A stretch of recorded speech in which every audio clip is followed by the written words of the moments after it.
Hey everybody, just going to take a quick break from the show and tell you about Noom. Has Noom helped you? I believe it has. Oh, that's got an app. You can do tracking. It's terrific. It does. And Noom builds personal plans that can meet individual needs. That's the thing. Takes into account any dietary restrictions, medical issues, other personal needs. That helps build a plan that works for you. And yes, so I know that you've had your own personalized program here that you've been working on.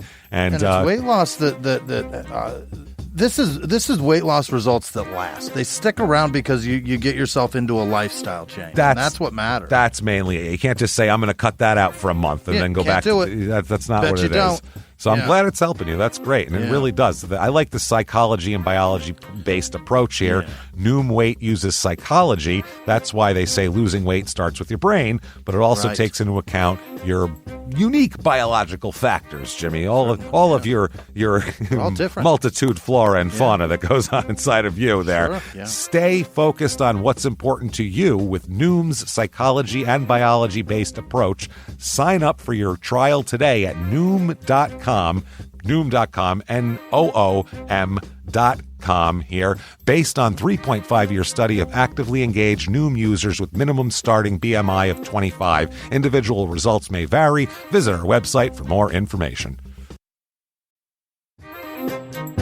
Hey everybody, just going to take a quick break from the show to tell you a little bit more about Rocket Money. It's the start of a new year. It's the perfect time to get organized, set your goals, prioritize what matters most. And for me, top priority is getting myself together here. Financial wellness, doing that, which that feels important, just feels like adult stuff that you have to do. And thanks to Rocket Money, my goals feel achievable now. They show me all my subscriptions in one place, help me easily cancel ones I forgot that I've been paying for, which happened to me.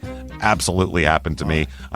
For years, I was paying for something. I was like, what is going on here? Rocket Money found it and saved me lots of money since then, because it's been a while. So they did a great job here. Rocket Money is a personal finance app that helps find and cancel your unwanted subscriptions, monitors your spending, and helps lower your bills so you can grow your savings. Rocket Money has over 5 million users and has saved a total of $500 million in canceled subscriptions, saving members up to $740 a year when using all the app's premium features.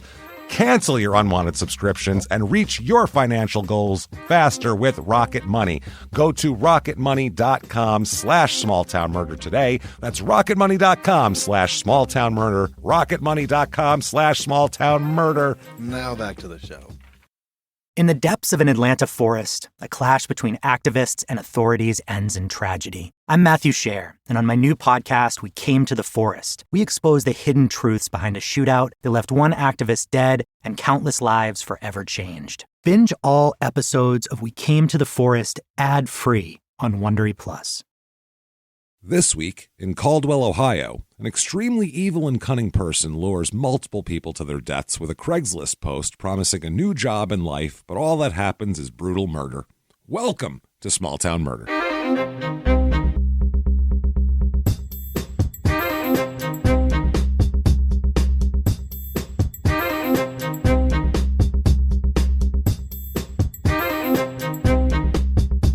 Hello, everybody, and welcome back to Small Town Murder. Yay!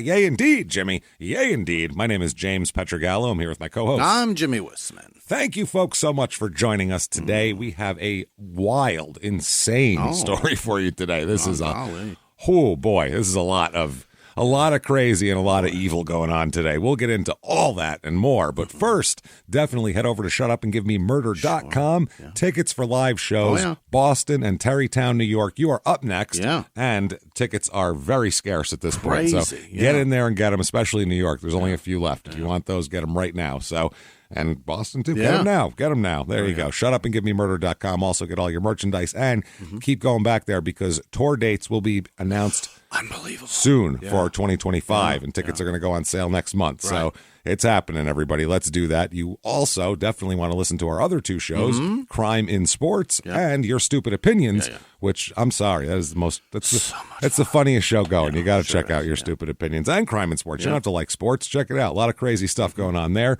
Then, if that's not enough, oh boy, we know you need more? You need more. We have it for you. Patreon.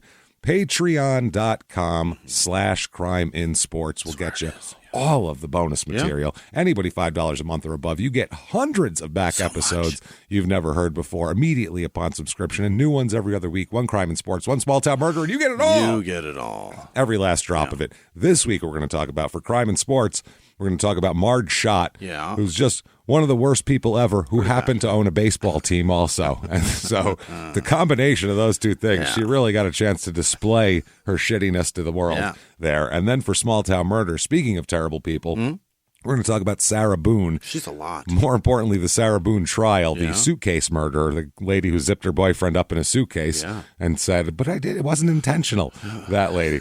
I didn't mean it. I watched the whole trial, and we're going to talk about it because she testified. It was crazy time. She takes it all back, you guys. Oh, man, it was wild. It was wild stuff. So patreon.com/crime-and-sports is where you get all that, and you get a shout-out at the end of the show here. So check that out, and it's going to be a lot of fun. That said, I think it's time for the disclaimer. It is. It's a comedy show, everybody. We're comedians. There are definitely going to be jokes and a lot of murder, especially this week. Tons of murder. So, those two things, they could mix. You go, how does that happen? Yeah. It's very easy how it happens. Overlap. Here's what you have to do. You don't make fun of the victims or the victims' families. Why, James? Because we're assholes. But we're not scumbags. There you go. That's how that works. So if that sounds good to you, we are going to have a crazy time. Go. If you don't think true crime and comedy should ever go together, then we might not be for you. You don't know. You don't know, but you haven't found out yet. You should check it out and find out. But either way, no complaining later. That said, I think it's time, everybody, Here we go. to sit back. Let's all clear the lungs. What do you say, everybody? And let's all shout. Shut up and give me murder. Let's do this, everybody. Let's go on a trip, shall we? Let's go. We're going to Ohio. Oh, boy. Oh, I know how excited everyone's going to get over that. Yeah. Everyone gets jacked to go to Ohio. It's my favorite destination. We're going to Caldwell, Ohio. Where is that? Southern Ohio. Oh. It's about an hour and a half to Columbus and about 2 hours to Pittsburgh. So right in the middle. We've driven from Pittsburgh to Columbus. And we may have driven through this. Yeah, I don't know if we'd go south like that because it's kind of dip. There's a dip down there. Gotcha. It's almost 4 hours to Delta, Ohio, which was our last Ohio episode, the scariest barn on earth. And it was. Ohio, you bring the crazy pretty good. I'll give you credit. Yeah, you got Ohio, West Virginia, some interesting folks. Florida, you guys are all in contention for craziest murders going here. This is in Noble County. Nothing noble about this story, I'll tell you that much. Area code 740. A little bit of history. We'll buzz through the town stuff because this murder is... Okay. There's a lot of stuff going on here. So Caldwell was founded in 1857. It was named for Joseph and Samuel Caldwell, who owned the original town site. Yeah. Easy. That's an easy one here. And the Pennsylvania Railroad reached Caldwell in the 1870s, and that made it a town, basically. Hollowed ground. Yeah, no towns really happened until the railroad hit. Right. And then, because if you can't have commerce, there was no other, we couldn't put shit on a truck back then. Can't sell anything. So, you had to have a train going on. So, Noble County is the home to the first North American oil well. Oh. If I said, where's the first North American oil well, you wouldn't say Ohio, probably. Florida, every time. Yes, we know. Full of oil, Florida. Loaded. That is an old reference from... Shit, I think the first year of the show. Probably 2 weeks. But it's great. So this was 1814 was the first time oil was struck in North America, which seems like it. In Ohio? In Ohio, not Oklahoma, not Texas, not, any of the western states. None of that. It's very strange here. And it was the center for oil production in the state. Oh, wow. This area. So 1925, a U.S. Navy dirigible, the USS Shenandoah, which was a ZR-1, I believe a plane, because it was caught in a storm over Noble County. So if it was a boat, it would probably not be over the county of Ohio, in Ohio especially. Unless the storm was over. That would be a really big storm. If it sent a boat over Ohio, that's a terrifying storm. It's a big storm. Holy shit, that's a lot. It broke into several pieces, resulting in the deaths of 14 people. So, wow, a dirigible. A dirigible, which I thought was some kind of Australian instrument. I'm not sure how that works. Reviews of this town here. Now, a few of them here. None of them are too bad. People seem to like it here. 4 stars. I love the fact that it's a close-knit town. A lot of mom-and-pop places. That's nice. Everyone's always so friendly from my experience. The only issue is landlords have raised prices due to the oil and gas boom going on in the area. Oh, and they've got one going on, huh? Still going on there. Who knew? I wouldn't have thought Ohio. I didn't know there was oil in Ohio. I had no idea. I didn't know they're still producing it. That's crazy. Here's another 4-star. Everybody is friendly and helps each other out. They sure do. That's it. That's the whole thing. 3 stars. It's a small town, and it's very nice, but it just feels too confining. Right. Yeah, well, that's you're not idea. A small town person. I'd rather be anonymous in a big city than famous in a small town. What did you do? Say, what have you done? What's the story? You're the guy, or the gal. You're the guy, or it's a guy. Let's be honest.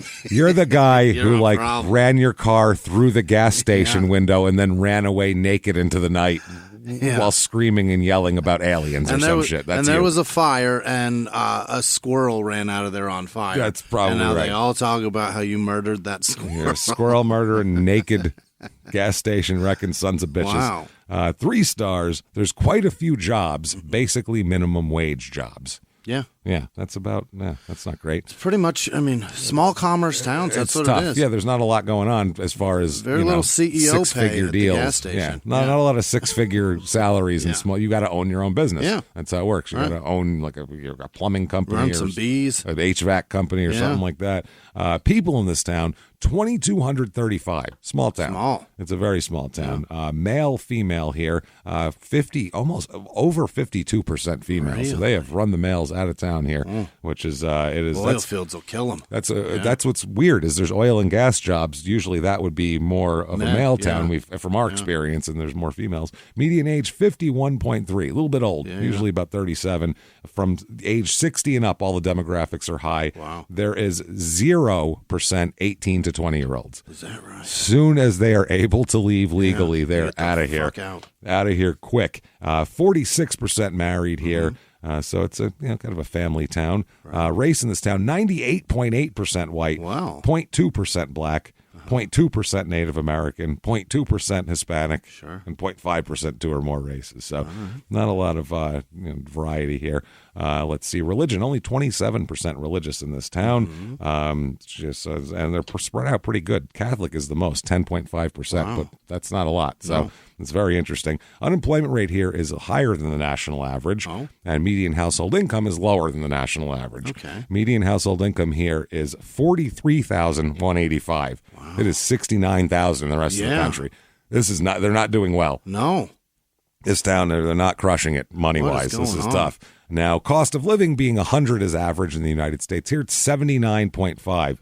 Listen to this stat, people. Median home cost $115,500. That's very cheap. That's the median home cost. That's insane. There's cheaper ones. Yeah, that's in the middle. That's wild. So if you're convinced that the only place for you to possibly be, this is the place, is Caldwell, Ohio, we have for you the Caldwell, Ohio Real Estate Report.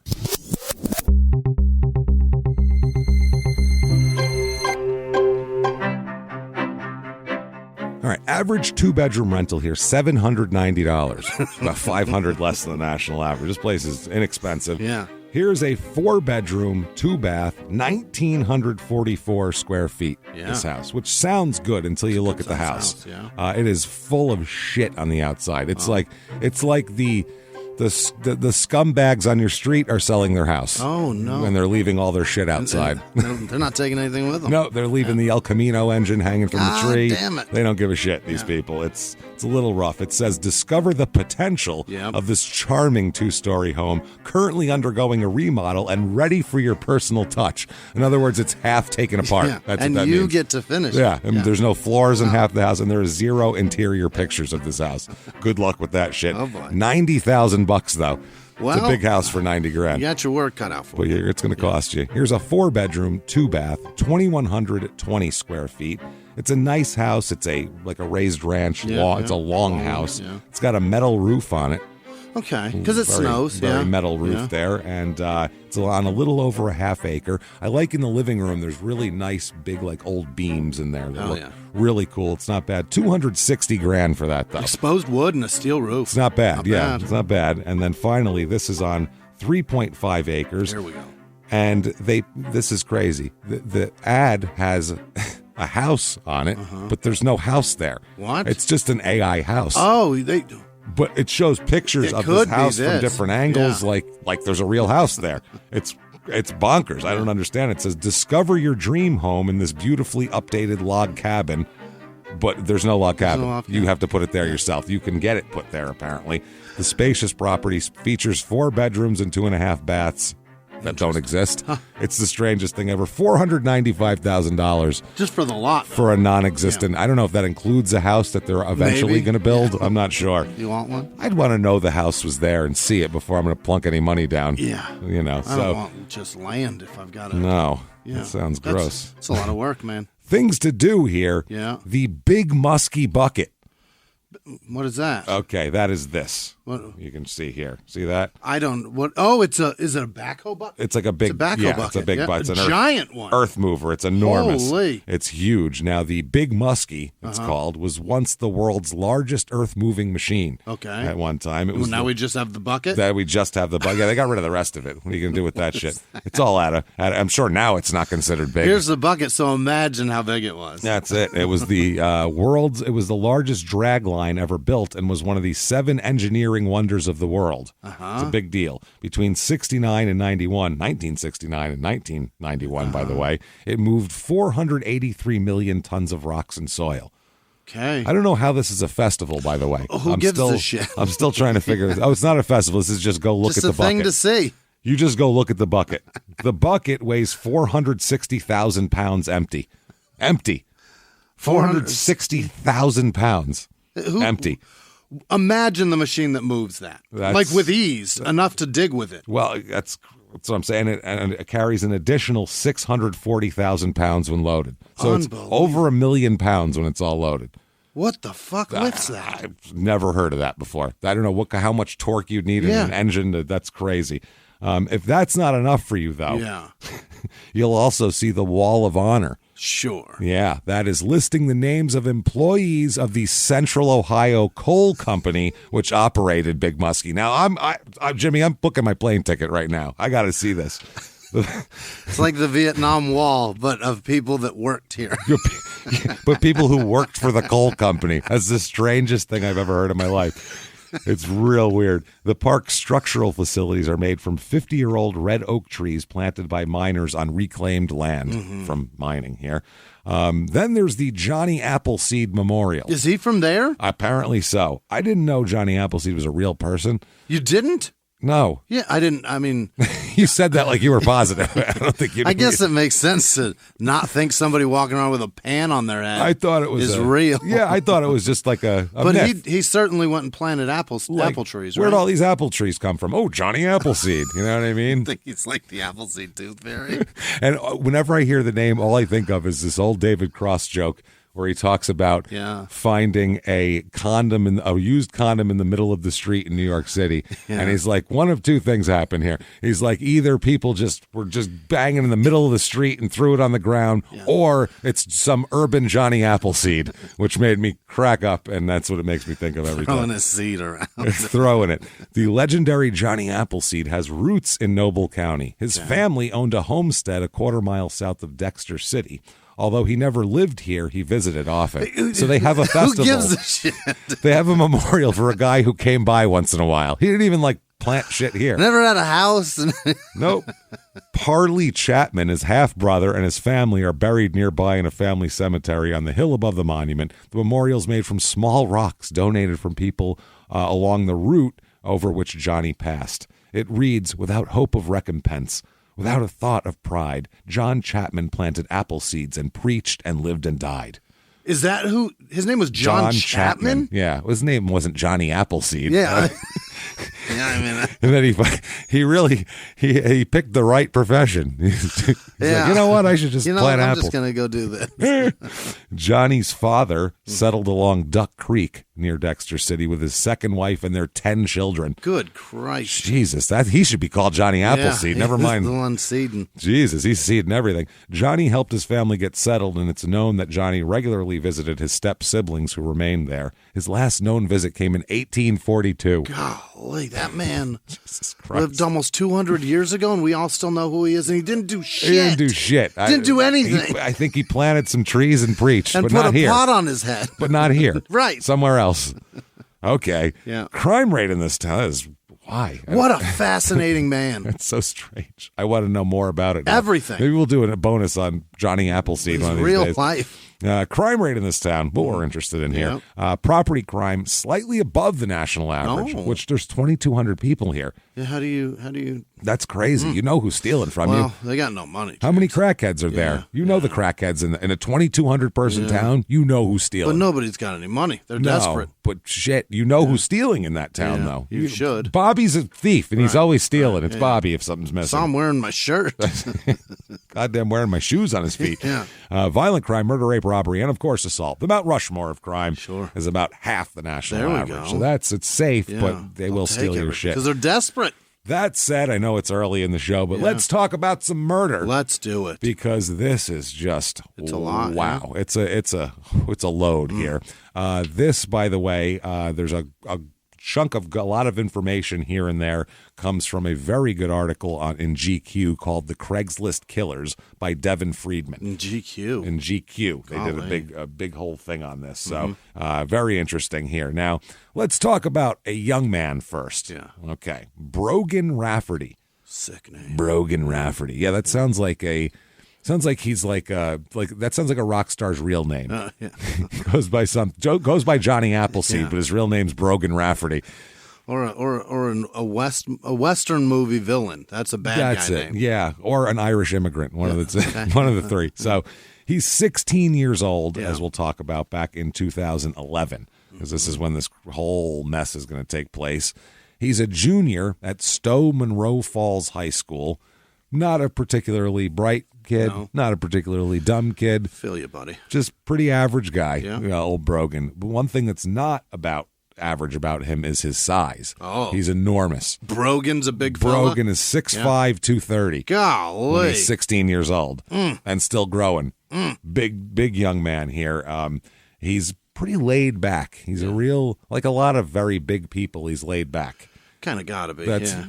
You'll break shit if you jump around too much. When you're big, as a kid, you're taught to. I always say this about basketball players. They say centers aren't aggressive. I remember Dwight Howard for years. They would bitch, he's not aggressive. He's not aggressive. This fucking Nurkic that the Suns have is so dainty. When you're huge, when you're a kid, they tell you to be nice and don't hurt folks. Don't hurt him, and don't die. Even in basketball, or no one will want to play with you otherwise. You're just going to swat everybody's shots away. So you're taught to be gentle and just a little bit less aggressive. Take it easy, Lenny. You don't want to Lenny anybody, and he's Lenny without the stupidity here. Okay. He's polite. Doesn't really like authority, which makes sense when you hear about his background, his family, and his childhood. His dad's a big biker guy in a biker gang and all that sort of thing. So he gets upset about things kind of easily, but other than that, he's a nice kid. Now he is going to be hanging out with a guy who he shouldn't be hanging out with.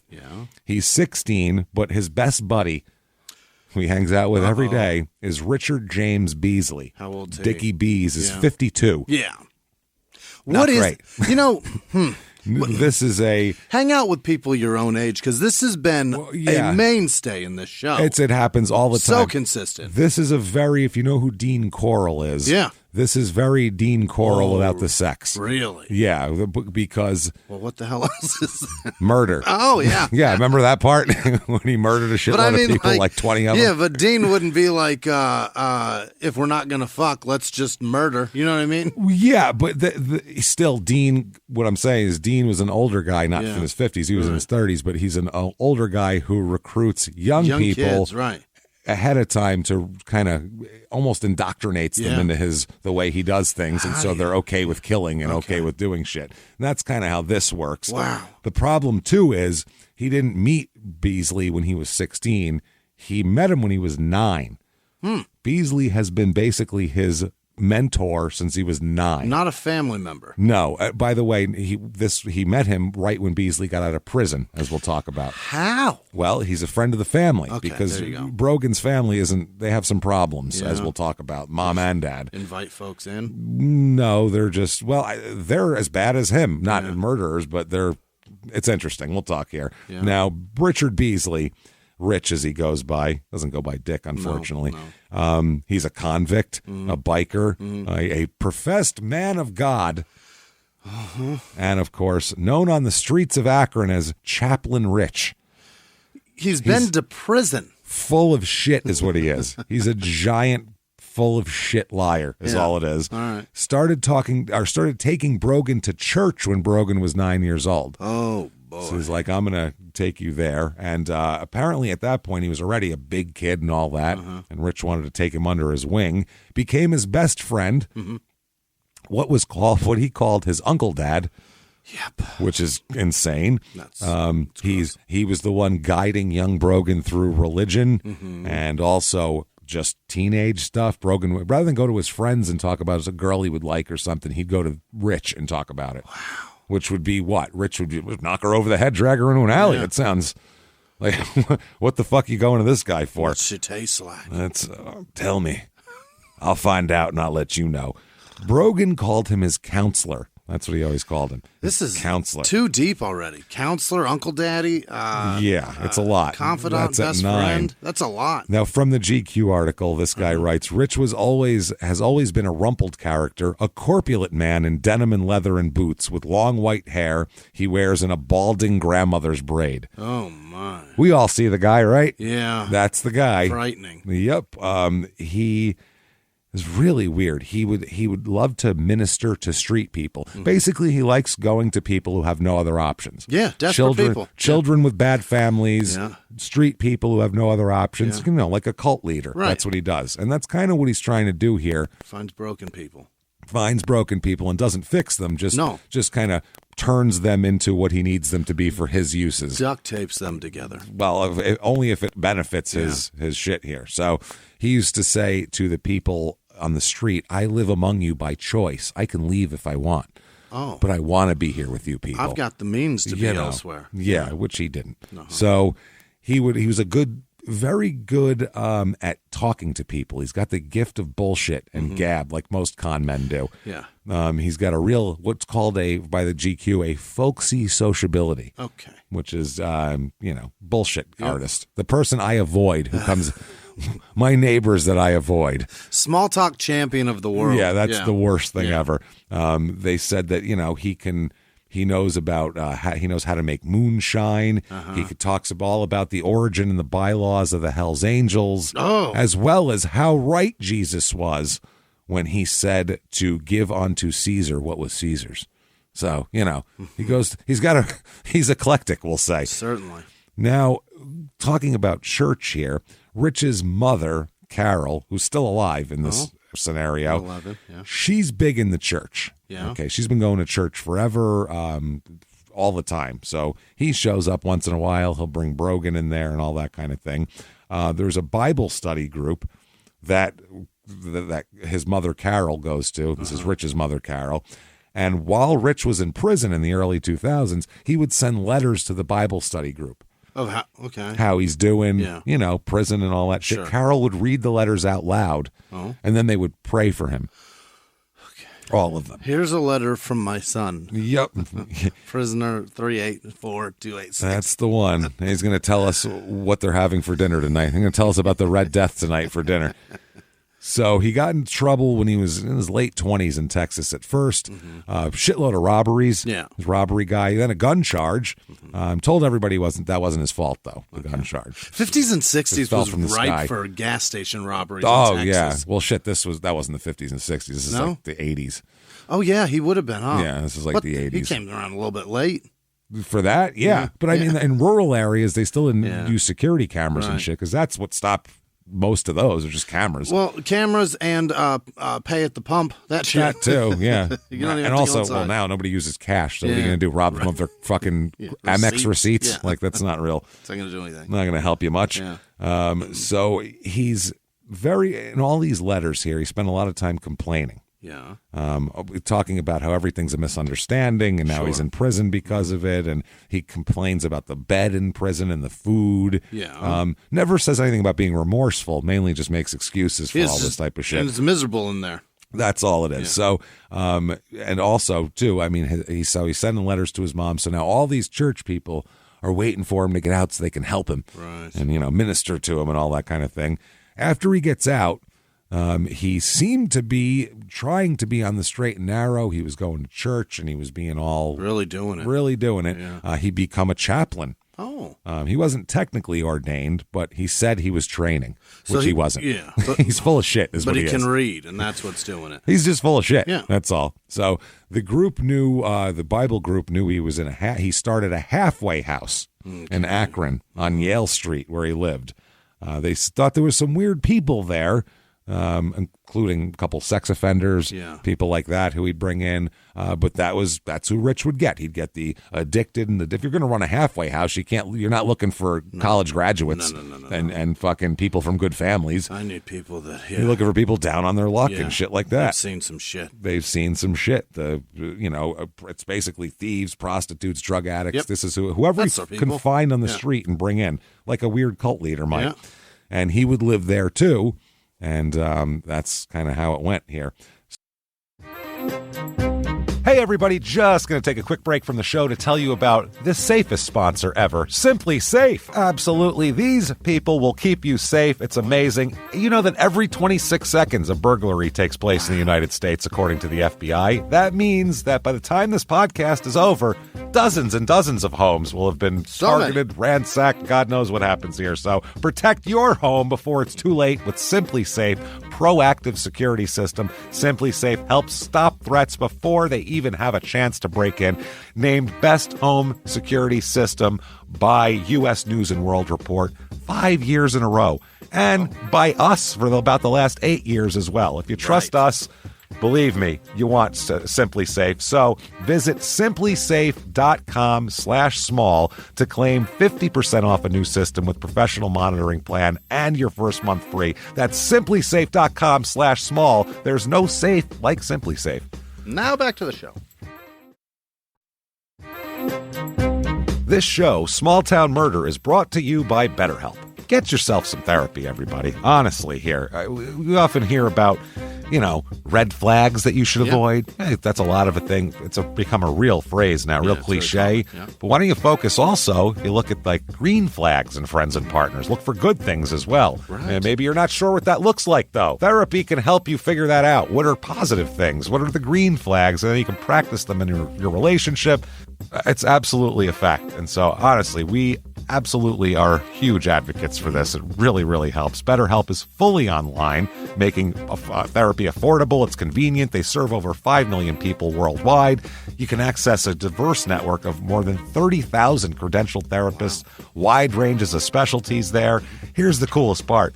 You're not getting along with your therapist, you're just not feeling it, you can switch at any time, no extra charge. Wow. The thing is, they want you to get help. That's it. And you can do it with BetterHelp. Discover your relationship green flags with BetterHelp. Visit BetterHelp.com/smalltownmurder today to get 10% off your first month. That's BetterHelp, HELP.com/smalltownmurder. Now back to the show. So it's not a big, like downtown Akron's not a big place. It's not? No, but he could still find people who are, in a shitty situation here. The way Rich tells it, he ministered to them at the Hope Cafe, where people would gather for free coffee and for full-color Jesus brochures. Really? They come for that. He fed them. He had a food bank going on, and he would feed people from that. He delivered. He brought bread to the drunks at the bars, so they would have something to eat. Soak it up. Well, it was for their families because they were drinking their paychecks. They're drinking their dinner and taking the kids' dinner too. So they gave them bread. So here's a loaf of Wonder Bread to take to the family here, which is interesting. So, yeah, people thought he was a real nice guy. He would conduct weekly Bible studies at the halfway house for whoever went there, and he'd take anybody. You didn't have to be any kind of special person or anything like that. Just walk in. Yep. So that's it. One of the Bible study people said, we overlooked things. Like signals. We overlooked signals. They were there. You think they were there? Yeah, I think they were there. You don't see those when your focus is waking up for tomorrow. No, when a guy gets out of prison and immediately tries to surround himself with criminals, it's you know what I mean? Mm-hmm. You got to wonder if he's up to something. And the easiest to really bilk. People absolutely. that need something. There isn't much to bilk off of them. They don't have anything, but he can turn them to do his bidding, and that's what he wants. Needs to do. They don't really have much to give him, but they have shit to do for him. That's it, exactly. Sweat equity. Yeah, that's what he's looking for here. Oh yeah. Now, the thing about Rich and Brogan. Rich is a family friend of Brogan's parents. So a friend of the parents. Right. They hang out in the same biker circles. Golly. We'll talk about his mom. His mom's like a wild biker chick, and his dad's...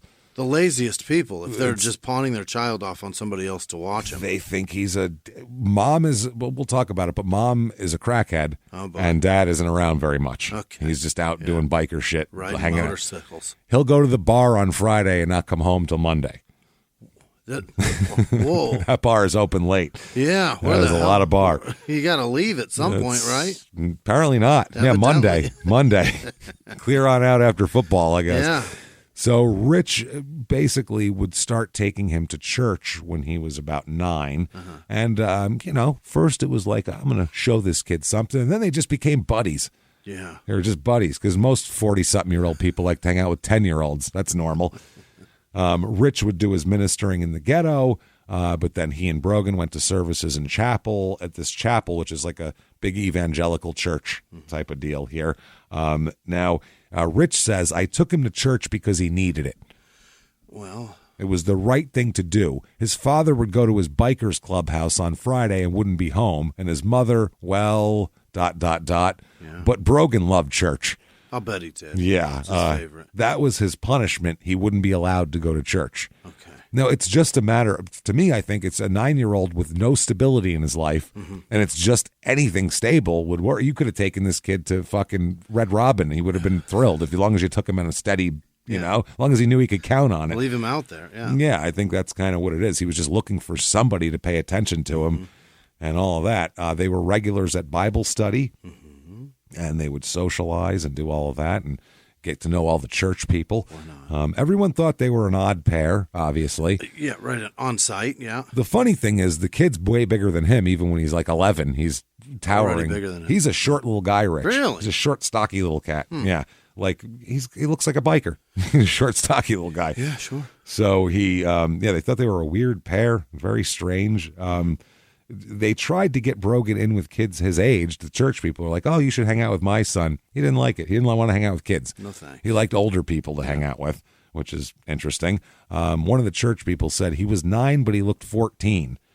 He said Brogan was like a puppy. He was following Richard around. He was a kid, but he looked like a bigger kid. He he was in the 6th grade, but he looked like he was in the 9th grade. There you go. Yeah. So Rich, he said, well, he maintained what you might call the rough look. Is this church person, the down and outer look. He was very disheveled, but he felt that gave him an in with the people he was ministering to. He related. Yeah, well, when you show up at a crack house, you don't want to look like a cop, I think is the...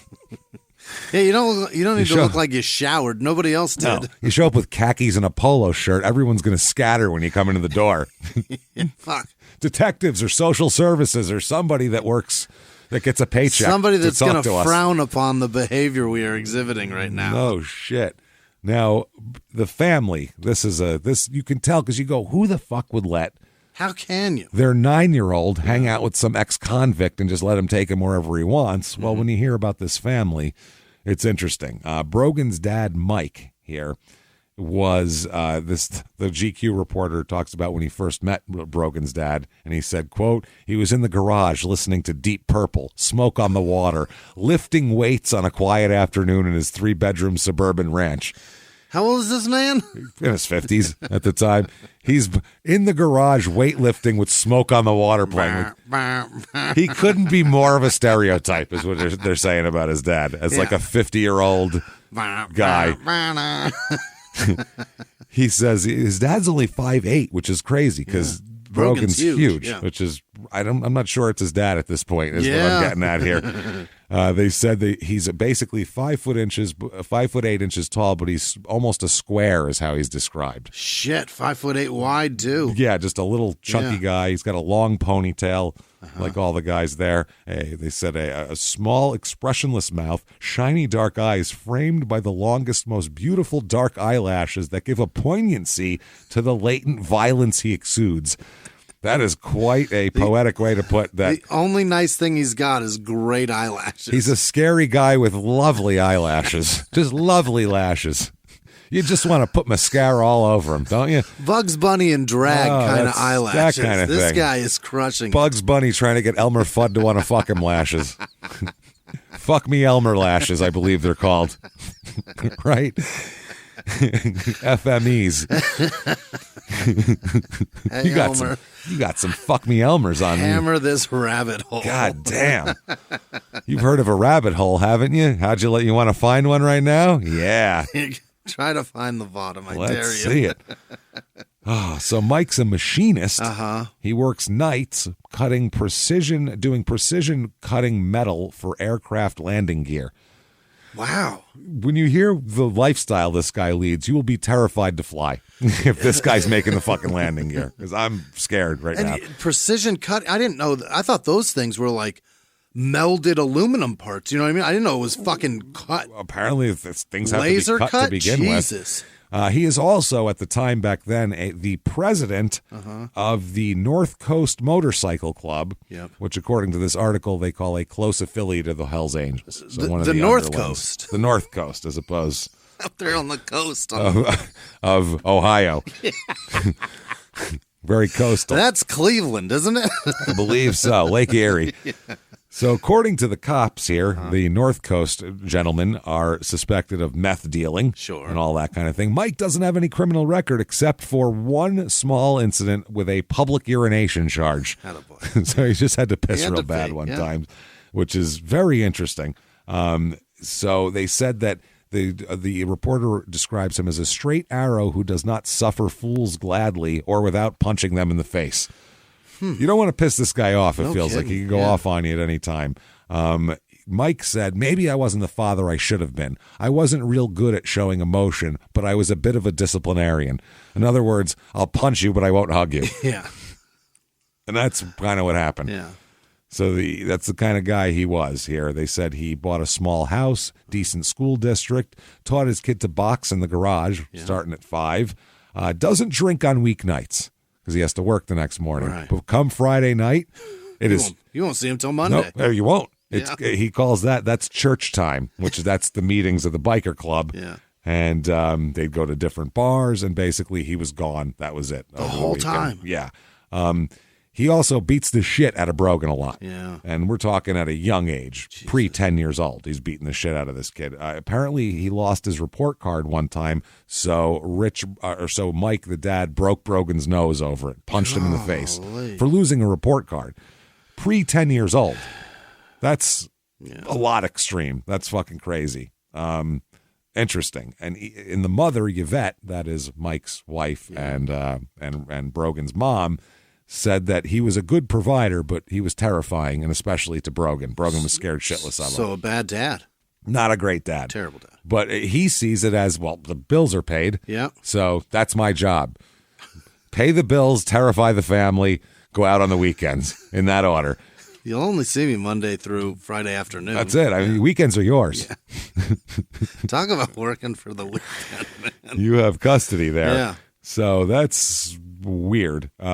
And that's why Brogan would take to Rich, because Rich does not hit him. Mm-hmm. Rich doesn't do any of that shit. Rich is trying to indoctrinate him, so he's trying to make him love him rather than Mike is like, you have to love me, I'm your father, here's a broken nose. So this is affection that Rich is giving him, what he believes is genuine emotion. And it's called grooming. That's what it is. Yeah. So, but he said that Brogan did learn from his dad how to take care of himself in a fight. Yeah. You know, how to basically be self-sufficient. Sure. How to keep a house clean and all that kind of shit. How to take a punch. How to take a punch, because you're going to need that. Mike thought he was doing a good job raising the son, even though he beats the shit out of him and let some weird ex-convict basically mentor him from the age of 9 on. He thought that was a good parenting job. Well, not good, Mike. I got help. That's all. That's well. He's called like, in the backup. I can't tell you what happens on the weekends. I'm not even here. He said though, it was at least it was a house. They didn't move around all the time or anything like that. Steady roots. Sure. That's helpful. Now Yvette though is a mess. Really? Mom's a disaster. Apparently, Brogan told Yvette, Jesus Christ. Would tell her, you can go smoke crack, go on a crack binge, I don't care. Yeah. Because he said no matter what she said she was going to do, she was going to go on a crack binge anyway. So he'd just tell her, you don't have to go to the McDonald's Playland, just go smoke do crack. It honest, yeah. Fuck it, which is very interesting. And she was supposed to be watching him on the weekends, but he said she would disappear. Sure, and she's got crack to do all that. Yeah. The reporter describes Yvette as a biker chick from the first time she got on the back of a motorcycle. That's the way she described herself. She said, I was hot as shit. I ain't going to lie. That's Mom. So glad you didn't lie to us, Yvette. I ain't going to lie. I was hot as shit. She said, hair down to my ass. I was hot. That's not. That's hot for her. Doesn't mean anything. 45 miles an hour, hair flying off the back of a motorcycle. Yeah. That's hot. She got knots in it. That's it. So hair down to my ass. Okay. That makes you hot, apparently. I guess. She arrived in northern Ohio from the south, and she came up. She's skinny, hair, fucking hot long hair, hot as shit. Yeah. With as the reporter said, a taste for denim and leather. A taste is a weird way to put it. It makes it sound like you're eating denim. And leather. She liked to party a lot, a real lot, and she's a little out there. Yeah. She once rode a big dirt bike. All right. I'm going to read an exact quote from the article. Quote, she once rode a big old dirt bike that belonged to a Mexican. Whatever that means. I don't know. It's okay. All the way back from Daytona Beach, while the bike's owner leaned back and slept against the luggage rack. And, quote, she said she, quote, ain't never rode a dirt bike before. On the street? On the street. She just rode my God. from Florida to Ohio on a dirt bike, which is like the white trash Oregon Trail is what that is. Florida to Ohio on a dirt bike. While a Mexican sleeps on the back. Yes, for whatever with reason. a sleeping Mexican on the back. That right there is the white trash Oregon Trail. I don't think I've ever seen a dirt bike with a luggage rack. That's hysterical. What is that? The sitting up, the kind of like a sissy bar? Like the sissy bar. On a That's dirt what we're talking bike? about. Like apparently. a backrest? Or I have seen a dirt bike with like a rack thing on it for equipment and shit. Maybe he was laying down on it. If he's got like shit on the back stacked up, like a sleeping bag and a duffel, like Easy Rider type shit. Yeah. Shit to sleep on the side of the road. That shit. He's just leaned against that. That's bungee corded to the fender. I'm Peter Fonda. No, you're not. Pedro Fonda. Yeah, I'm Pedro Fonda. Jesus Christ. Holy fuck. So that's what's going on here. That's what she's doing. She's a gal. I want to talk a party. all about her. Well, there's more. Don't worry. Great. I ain't never rode a dirt bike before. She meets Mike as well. They didn't meet like at school or at work or anything. Well, at her work, because she was a stripper. She was working at a bikini bar. Oh yeah, when she meets Mike, which is the equivalent of stripping, a biker bar where they serve the drinks and bikinis, essentially. I think. Yeah. So this is right around the time she became a huge coke and crack addict. Really? Oh yeah, yeah. She says she was sober while she was pregnant, if you believe that. If not, crack is like fertilizer. Makes your kids huge. If you want big kids, you want your kids in professional sports, smoke crack while you're pregnant, apparently. She said, but the problem is when Brogan was only 2 days old, still fresh, just out of the hospital, still soft, she disappeared to a crack house. Where did she leave it? I don't know. Placenta still dangling. She just fucking took off. Wow. Went to a crack house here. Itchy stitches and all. All the whole shit. So I guess Mike took Brogan away after that and they separated.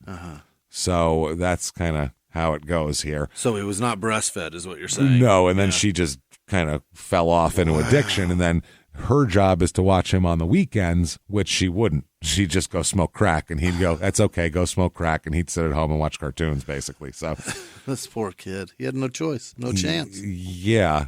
She's called in this article the type of hippie biker chick who'd want to sleep with all her babies in a big family bed, but also bungee them to a chopper for a ride to get formula. Oh, boy. You know, someone who maybe shouldn't be a parent. Right. Basically, doesn't really understand that the kids' needs have to come at least equal to yours when you're a parent. So not she great. Is fun, yeah. But the article goes on to say, but in reality, she's now a 49-year-old woman who has to remove her new dentures before she eats a TGI Friday steak with Jack Daniels sauce. A 40 what? 9. With dentures. Full set. Oh, boy. Wow. They said, who after 2 beers starts shivering and loses the gift of coherent speech for long stretches and tries to eat a wet nap off her plate. What? She's a fucking mess. What is 2 beers? Because that sounds like she took pills that you shouldn't mix with alcohol. There it is. And then she's trying to eat a wet nap. Accidentally eating it, probably. I'm just that's on the plate, picked it up. Oh, my God. So she's a mess. Sits there chewing it like lettuce until I reach into her toothless mouth before she can swallow it. This guy got scared she was going to swallow a wet nap. You can't eat that. And it was like, give me that, and pulled it. I'm just going to stare at you like that, like you're a fucking science experiment at that point. If you're eating a wet nap, I'm going to see how it plays out. This GQ author is a genius for sticking with this. I'm telling you, he really went through a lot of shit here. So basically, all Brogan ever remembers is that her is an addict. He doesn't ever remember like a good mom here. And also when he was 10, he found evidence on the internet. I don't know where he'd find this evidence on the internet, maybe in a police record or something, that she also was a prostitute for a while. I'm sure she was. So he's not real thrilled about his family, Brogan. No. This is the same thing with like, what is it? The Henley kid with Dean Corll and other that. Like Henley had a stable household though. Some of the people that Dean Corll pulled in, some of these kids to help him out, had like places to go, parents that cared about him, shit like that. Whereas this guy, Brogan's looking for any stable adult who seems like you can. If they say they're going to be there at 3 to pick you up, they're there at 3 to pick you up. I think that's all he's looking for at this point. So if you're a parent like that, you're just kind of leaving that open to the world for anybody who's more stable than you, your kid is going to pay attention to. Yeah. So Brogan says about Rich, quote, Rich was the one person I could go to. He was the only one I could tell anything. I thought he was a great guy. He was like the father I never had. Yeah. Great guy. Paid attention to him. This great guy is also a fucking arch criminal. Let's talk about this. Yeah, he's been in prison. He's a biker. He's running meth. He's part of the Hells Angels or just knows it all? He's just in the he's just kind of in the periphery of everybody knows him. Okay. Rich basically will do anything to make a quick illegal buck. Sure. Make moonshine, grow weed. Yeah. He fucking had a fake raffle at one point. Oh, okay. That's what I mean. What's anything. He raffling? We'll find out. It's also running a halfway house in the middle of the shittiest neighborhood in Akron as well. Mm-hmm. So it's interesting. Sure. Mike, Brogan's dad, said about Rich that he'd rather make a crooked nickel than an honest dollar. And Rich agrees with that. Rather. He'd rather have a crooked nickel than an honest dollar. It's no fun. It's not exciting. Yeah. There's no taxes. And that's the other thing. Rich he seems to be kind of an adrenaline junkie kind of a guy. Yeah. It's no fun to make money at a job. Even if you made a ton of money, more than he could want, that's no fun. It's so boring. It's the excitement of this, of maybe ending up in prison that you need. Whew. So that's kind of how he was here. So it's the kind of thing basically that you could tell Rich you'd rather do that and he'd laugh about it. He'd go, yeah, probably. And Mike says that Rich once asked him if he'd like to rob a bank with him. Would you like? Well, let me drop the kid off. Hey, by the way, I'm going to go. You want to rob a bank with me? You want to run with me on over to... Mike said, no, that's okay. But that's the type of shit that Rich comes up with. Hey, I got this idea. And he'll just go to people. You want to do this? Here's what we do. We get a couple of guns. We're going to go to the bank. And head on into B of A. Fuck it. He's also a huge con man as well, obviously. One woman who knows him through a family member, called him the ultimate con artist. Ultimate. And he kind of is. This is Crystal Quarterman, who said her mother-in-law married Beasley after she became pen pals with him while he was in prison in Texas. Okay. So a love after lockup situation. Yeah. She said her mother-in-law never fully understood why he was in jail because he would never be honest about it. Yeah. She said he never gave us a straight reason why. When he was paroled in Texas, he told the family it was that his arrest was because of a firearms arrest. And then later on, he switched it to breaking and entering. And then someone asked him, and then he said it was drugs. Maybe all three. Yeah. This woman said the whole thing is just bizarre. She said she first got to know Beasley in October 2008, and it wasn't long after when Beasley tried to get her mother-in-law involved in a scam. He tried. One thing I'll give him, he's very inclusive. Yeah. If you're around him, he doesn't have private scams. Go along to get along. You Come want with in? me. Yeah. You want in? I'm not greedy. It's You're fine. welcome. Yeah. He tried rigging a raffle for a nice watch. He's going to rig a raffle rigger.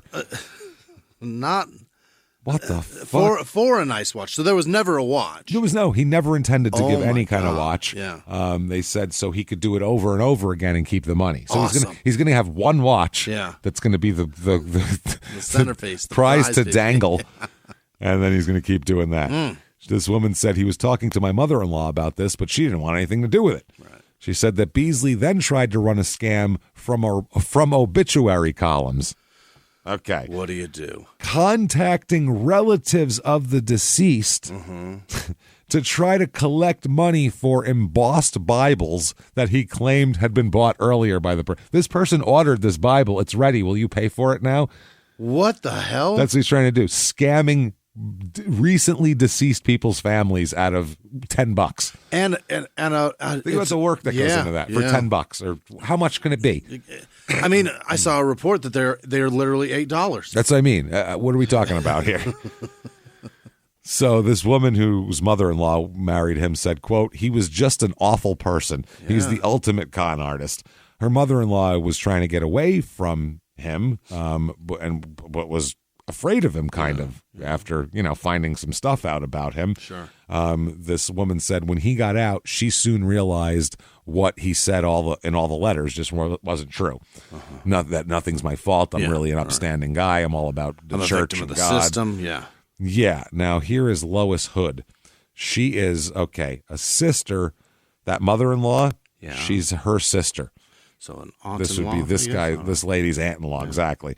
Lois Hood. She said her and her husband were friends with Beasley and that they often attended club meetings of the brothers' motorcycle gang together. Yeah. Her and her husband headed the club as her husband headed the club as a past president.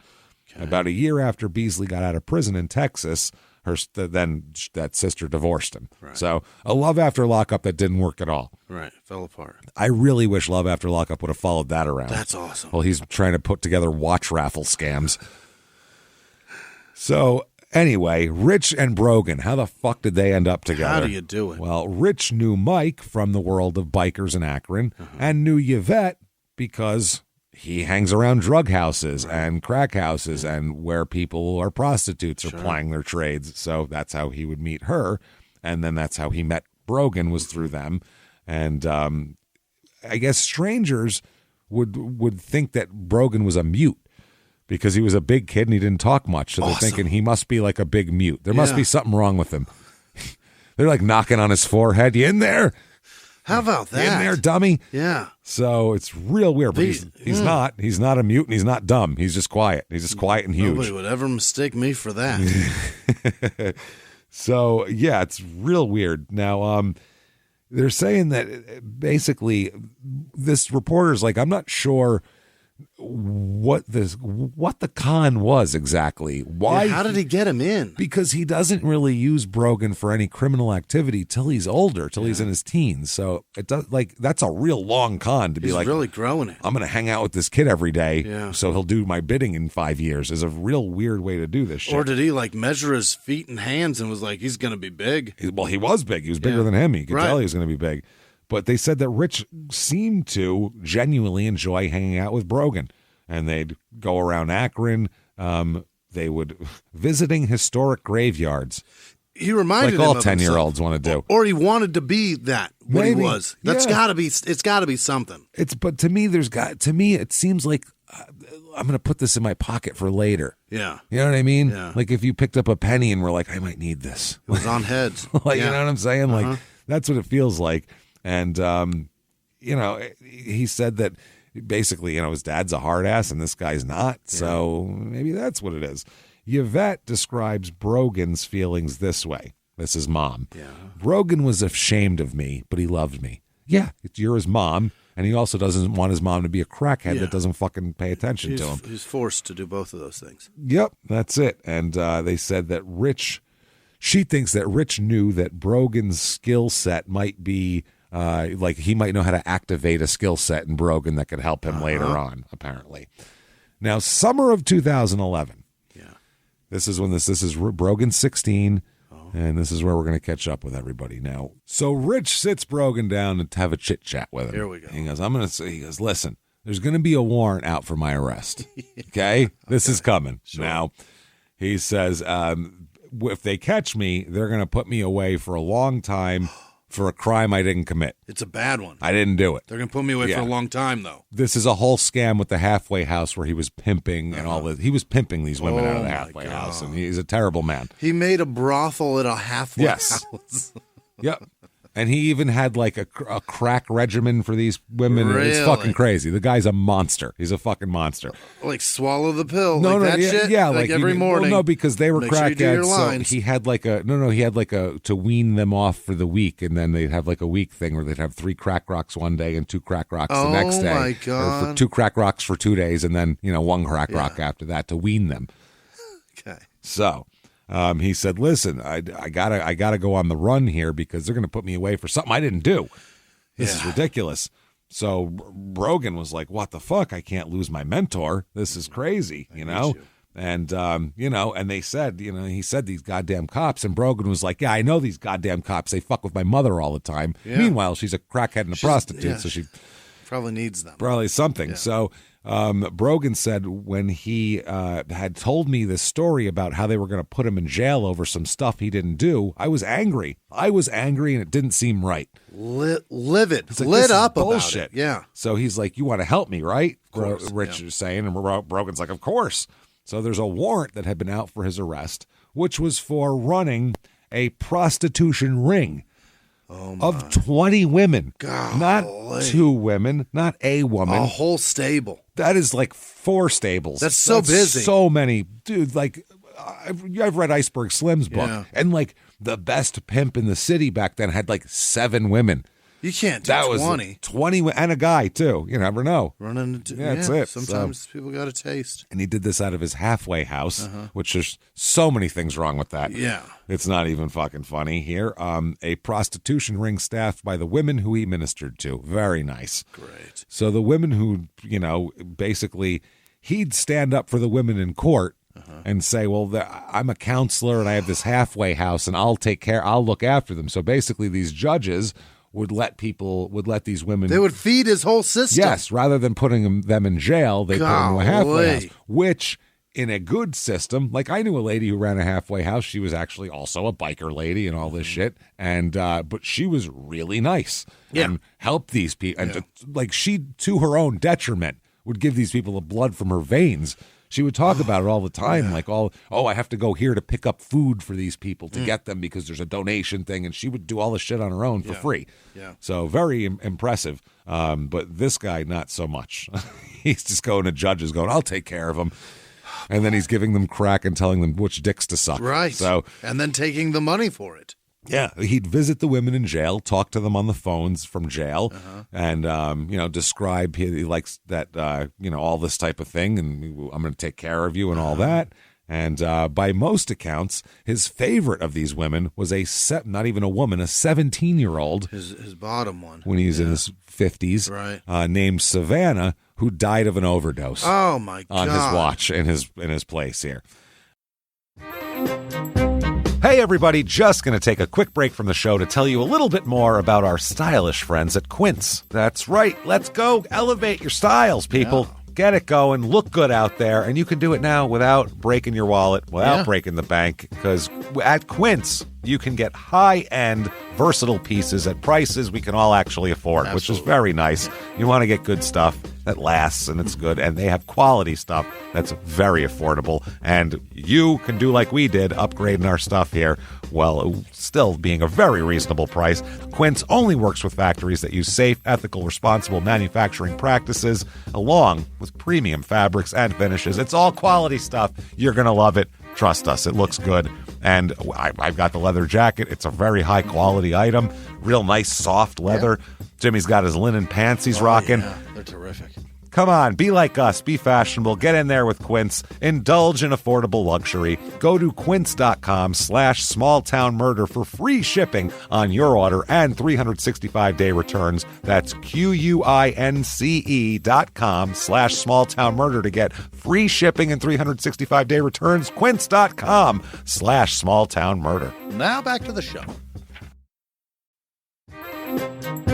Hey everybody, just going to take a quick break from the show to tell you a little bit about a very cool place, Thrive Market. Yes, we are both looking to get into the healthy swing this year. The problem is I don't know what's in everything, and I don't know if even I'm qualified to even read the labels to know if that's good or that's bad. Right. There's chemicals in things, and there's things floating around. I don't know what I'm doing out there. One of my favorite features, and I know you were talking to me about this, is the Healthy Swap Scanner in the Thrive Market app. Yeah, it's simple. You scan any item, and it'll instantly suggest a cleaner, healthier grocery alternative, which is it's great. Amazing. Yeah. That's great. Thrive Market also takes the guesswork out of finding these safe, healthy foods. For example, like I'm trying to get my protein intake up for energy. I'm always moving around. I need stuff, and I love that you can filter their site by the high protein options. Nice. It's very cool, and you can personalize this portion, and you can put filters on it. And get ready. You should be ready for a junk-free start to 2025. Get ready for it and head to thrivemarket.com/smalltownmurder and get 30% off your first order plus a free $60 gift. That's THRIVE market.com/smalltownmurder, thrivemarket.com/smalltownmurder. Now back to the show. Experience furniture shopping the way it's meant to be at Mathis Home, your ultimate furniture superstore. From sofas to dining sets, from modern to classic styles, they have everything you're searching for. With over 230,000 items to choose from, you're sure to find exactly what you're looking for at a price you'll love. Plus, everything is in stock and ready for fast, free delivery right to your door. So you don't have to wait. And if you're looking to really transform your space, take advantage of our complimentary interior design services. Our expert designers are ready to help with any project, whether big or small. And right now, check out the Lazy Boy BOGO event at Mathis Home, happening now through March 1st, 2025. Buy one Lazy Boy recliner and get another one absolutely free. Don't miss this limited time offer. Only at Mathis Home, your ultimate furniture superstore. Brogan knew her as Rich's girlfriend. 17. God damn it. Illegal. 50. Yeah. I'm going to fuck you and give you crack when you're a teenager, and then also have you fuck other people. Wow. Here is from GQ about Rich, and I'll read this verbatim here. I tell Rich that I interviewed one of these women, Amy Soller. She told me, I say, that you did try to get her off drugs, in a way. She said you had devised your own detox system. There's a lot of different ways that they do this, but I don't think this is the way. 3 rocks one day, then 2 for each of the next couple days, then down to 1 crack rock. But it never worked. So you just buy her the rocks and let her smoke them at your place, he says. She thought your biggest fear was that she would leave when you wanted her near you. So, sure, you wanted to trick her sometimes, but she seemed to feel she had you in her back pocket. She knew she could steal from you, and you might yell and scream, but you weren't going to get violent. This is him telling Rich this. This is what I've found from this woman. This is what I've heard. She said you put her up as an escort on Backpage and took a commission on the money she made. You know, like a pimp. Right. It was strange that Amy, whom you pimped out, who has in the intervening months gotten sober and is now working at Red Lobster, which is a pretty parallel move, honestly. That's a very lateral. Yeah. Has earned the right to visit her kid, talks as if she isn't totally sure who was using whom. When I ask you about all of the above, your only answer is, quote, Amy Soller? I'm sorry, I don't know who that is. He denies, I don't even know who that is. This woman lived with this man, knows his whole regiment and everything, and he just goes, I don't know who that is. Don't know her. Yep. And about the notion of those physical longings and the like, quote, this is Rich, I haven't been able to have sex since I had my car accident, Rich tells me. When was that? He's referring to an accident he had about 8 years ago. He said, quote, I had a steel coffee cup in my lap when it happened. He smiles mischievously here and slits his eyes like a cat. You can't use what you don't have. What? He's saying a steel cup took his cock off completely. Castrated him in a car accident. He's got no cock. Okay. He pisses right out of his fucking... He pisses out of his abdomen. Just... That's what he's saying. Wow. This guy's just a liar and a scammer. And thinking about it, he gets a little more grandiose. Quote, I think it was a blessing from God that I wasn't able to have sex. Yes, that's what it is. No. If I could, it might have complicated the relationship I had with all those women. Yeah, I might have been fucking them rather than having them make money for me by sucking dicks. Wow. Instead, perhaps, that's a pretty good excuse considering the real answer is probably 50-something man with a really terrible lifestyle. Dick doesn't work. Or he's more interested in crime than sex. God. That's hotter to him. Which is worse. That's scary. That's what I mean. God. He says, I might have been tempted. But as it was, this is the best line, I was able to remain pure. Pure, he remained. Pure evil. Yeah. So August of 2011, here it comes. Okay, he puts an ad up on Craigslist. Yeah. This is crazy. Quote, we need someone to watch our farm down in southern Ohio. Live for free in a double-wide trailer, nothing in the way of duties except to take in the peacefulness of the countryside and remark on the changing of the seasons and make sure no one steals any farm equipment or perpetrates any mischief. Basically, night watchman for a season. Here. Sit here. The pay is $300 a week. Okay. And with a place to live and everything. Yeah. So this is, from this ad, there's a snapshot in your mind of the picture of the person you're looking for. Yeah. And it is a dude who has no family. Right, in a very thin flannel shirt. Thin flannel shirt that he wears in January in Ohio. Yeah. And he's not cold somehow. Right. But that's the guy, though. Yeah. A guy who's not, you're not looking for a guy with a wife and 3 kids here. That's not going to work. Guy that loves black coffee and cigarettes. That's it. And lives in his car, probably, at this point. So there really is a plot of land in Caldwell, just like Rich promised in the Craigslist ad.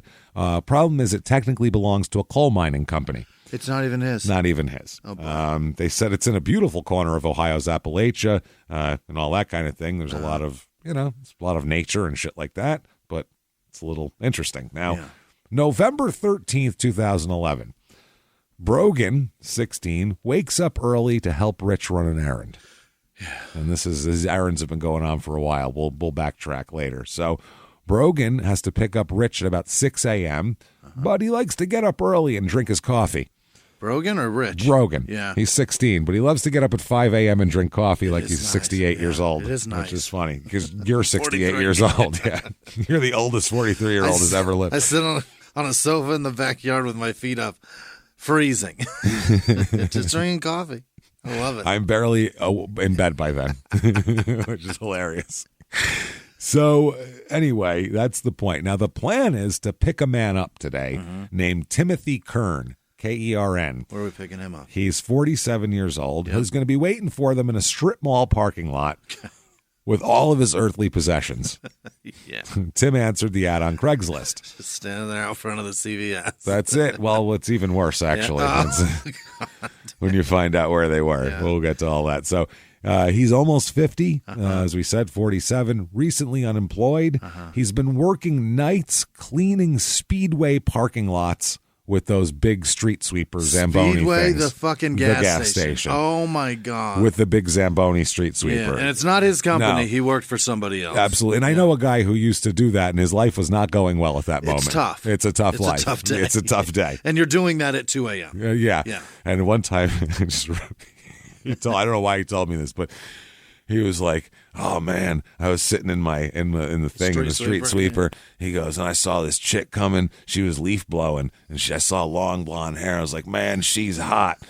And then he got a little close, and she got a little closer, and I went, "Oh, that's an ugly man." So that's who's sweeping. He was hoping for a love connection amidst different shit. Instead, different employment of concrete cleaning.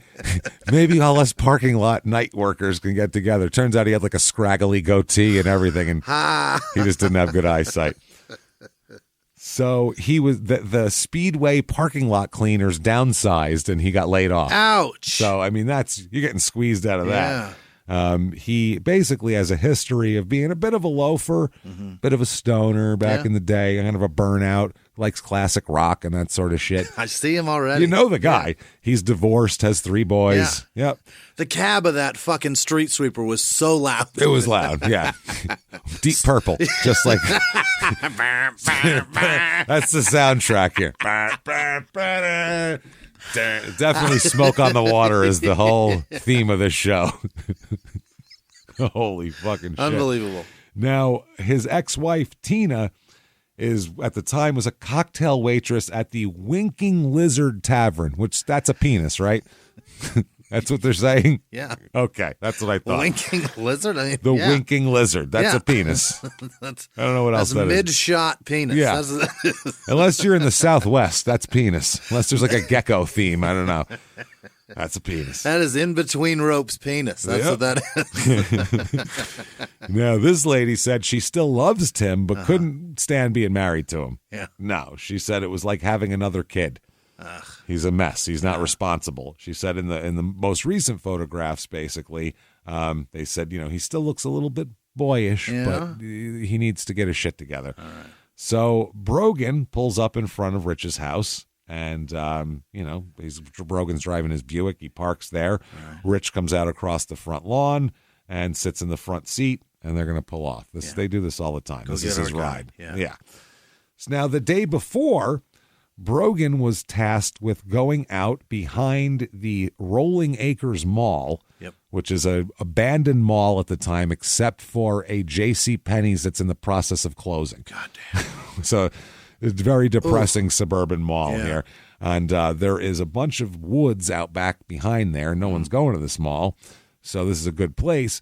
Basically, Rich had tasked Brogan with going out there the day before and digging a hole big enough for an adult male body. Right. Go ahead and get that done. Go dig. So Rich doesn't really like to do stuff like that. He's not a digger, but he watched, gave moral support. Right. You know what I mean?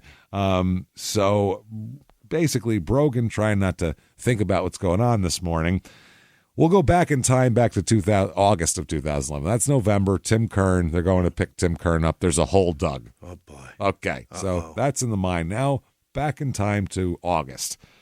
This is when Rich discovered there was a warrant out for his arrest, a product of a 20-month investigation of the halfway house. Oh, boy. He's going to prison. Yeah, he's in trouble. That's a lot of money spent on that investigation. Almost he's going 2 years, to prison. They aren't fucking around. No, you're going to prison for that shit. So he says if he were arrested, he could spend the rest of his life in prison out of this because he's a 52-year-old guy who doesn't live well. Right. So, they said that that's when Rich started to target guys like Tim with that Craigslist ad, which is Tim's the exact guy that you're going to draw with that. Sure. First, because he needed a new identity. What? He wanted to steal one of their identities. Okay. That was the whole point. And then he started going, well, if I have an identity, that's cool.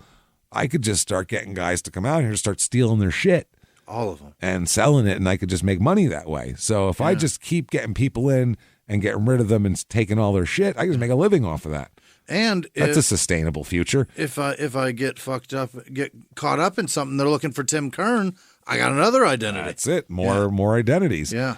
So, and like I said, Rich's ad was designed to get this person. Yeah. To get, a kind of older guy. Yeah, off the grid guy. Unattached. Yeah, doesn't really have a lot of moorings to the world, Sure. like the mainstream world, that sort of thing. Doesn't have any ambition, not trying to be the CEO of a corporation. No. Someone who said, if you sit here in this trailer, I'll give you $300 a week to not do anything. They go, sounds good to me. Fucking great deal. Yeah, if that sounds good to you, yeah, you should reevaluate your life probably, because it's not great. That's not a good way to be living. You got to have a little more ambition than that, even though I'm lazy too when I want to be. So $1,200 a month and room and board is I'm above that ambition. That's the thing. Well, especially when the room and board is a double wide in a coal mining field. I don't want to sit there by myself. I got more ambition than that. Yeah, you got to be a hermit for that shit. Like, that's some weird shit, man. So that's what they're looking for. Basically, someone whose life has gone downhill. You got to be careful with that guy, too, though, because you'll get... Oh, you could be a dangerous motherfucker. Oh, you never my know. God. You're going to get criminals. You're going to get... You could get the Unabomber. Well, that's why he's... Well, this guy, one thing Rich is very good at is figuring out exactly who people are and sizing them up. Because he's a con man. Yeah. Con men can tell like that who you are and what you're capable of. And he's really good at that. And prison helps and all those things help to be able to kind of have that sixth sense for crazy people here. So Rich had been interviewing subjects. He carefully selects. He gets hundreds of replies for this ad. Yeah. Tons of people want this job. Jesus. So he, I guess he's been showing up at the food court of the Chapel Hill Mall with an official-looking application form. Okay. Yeah, they're going to everything. It's got an app. They said that he affects the air of an affable blue-collar type landowner who just wants to find someone friendly to camp out on his spread while he's up in Akron conducting his business. He's got a job application. He's got a whole deal. He got a resume. He's taking paperwork and shit. Rich had certain things that he'd want to know from these people. Quote, do you have a wife or kids or people you need to keep in close touch with? People looking for you? He tells him the farm doesn't have cell coverage, so you won't be able to keep in touch with anybody. He says, are you a fellow who can live in peaceful isolation? Oh, boy. Yeah, are you a guy that no one's going to look for if you're missing, essentially? And what type of vehicle do you have? What would you be bringing down with you when you came? Any computers or things like that? He's basically giving what's your inventory of what your shit is. Otherwise, why the fuck would you need to know that? And he says, bring it all with you, and my nephew and I will drive you down to Caldwell. Okay. So everything you got, you can totally bring with you. All right. Yeah. Now, the farm, quote unquote, here, I guess what you'd call it, you drive up onto Rado Ridge past a couple of desolate houses and turn on to Don Warner Road and then drive till you find, quote, the farm. The spot. The middle of fucking nowhere is what it is. So August 9th, 2011, Ralph Geiger shows up. He's 56 years old. He's from Akron.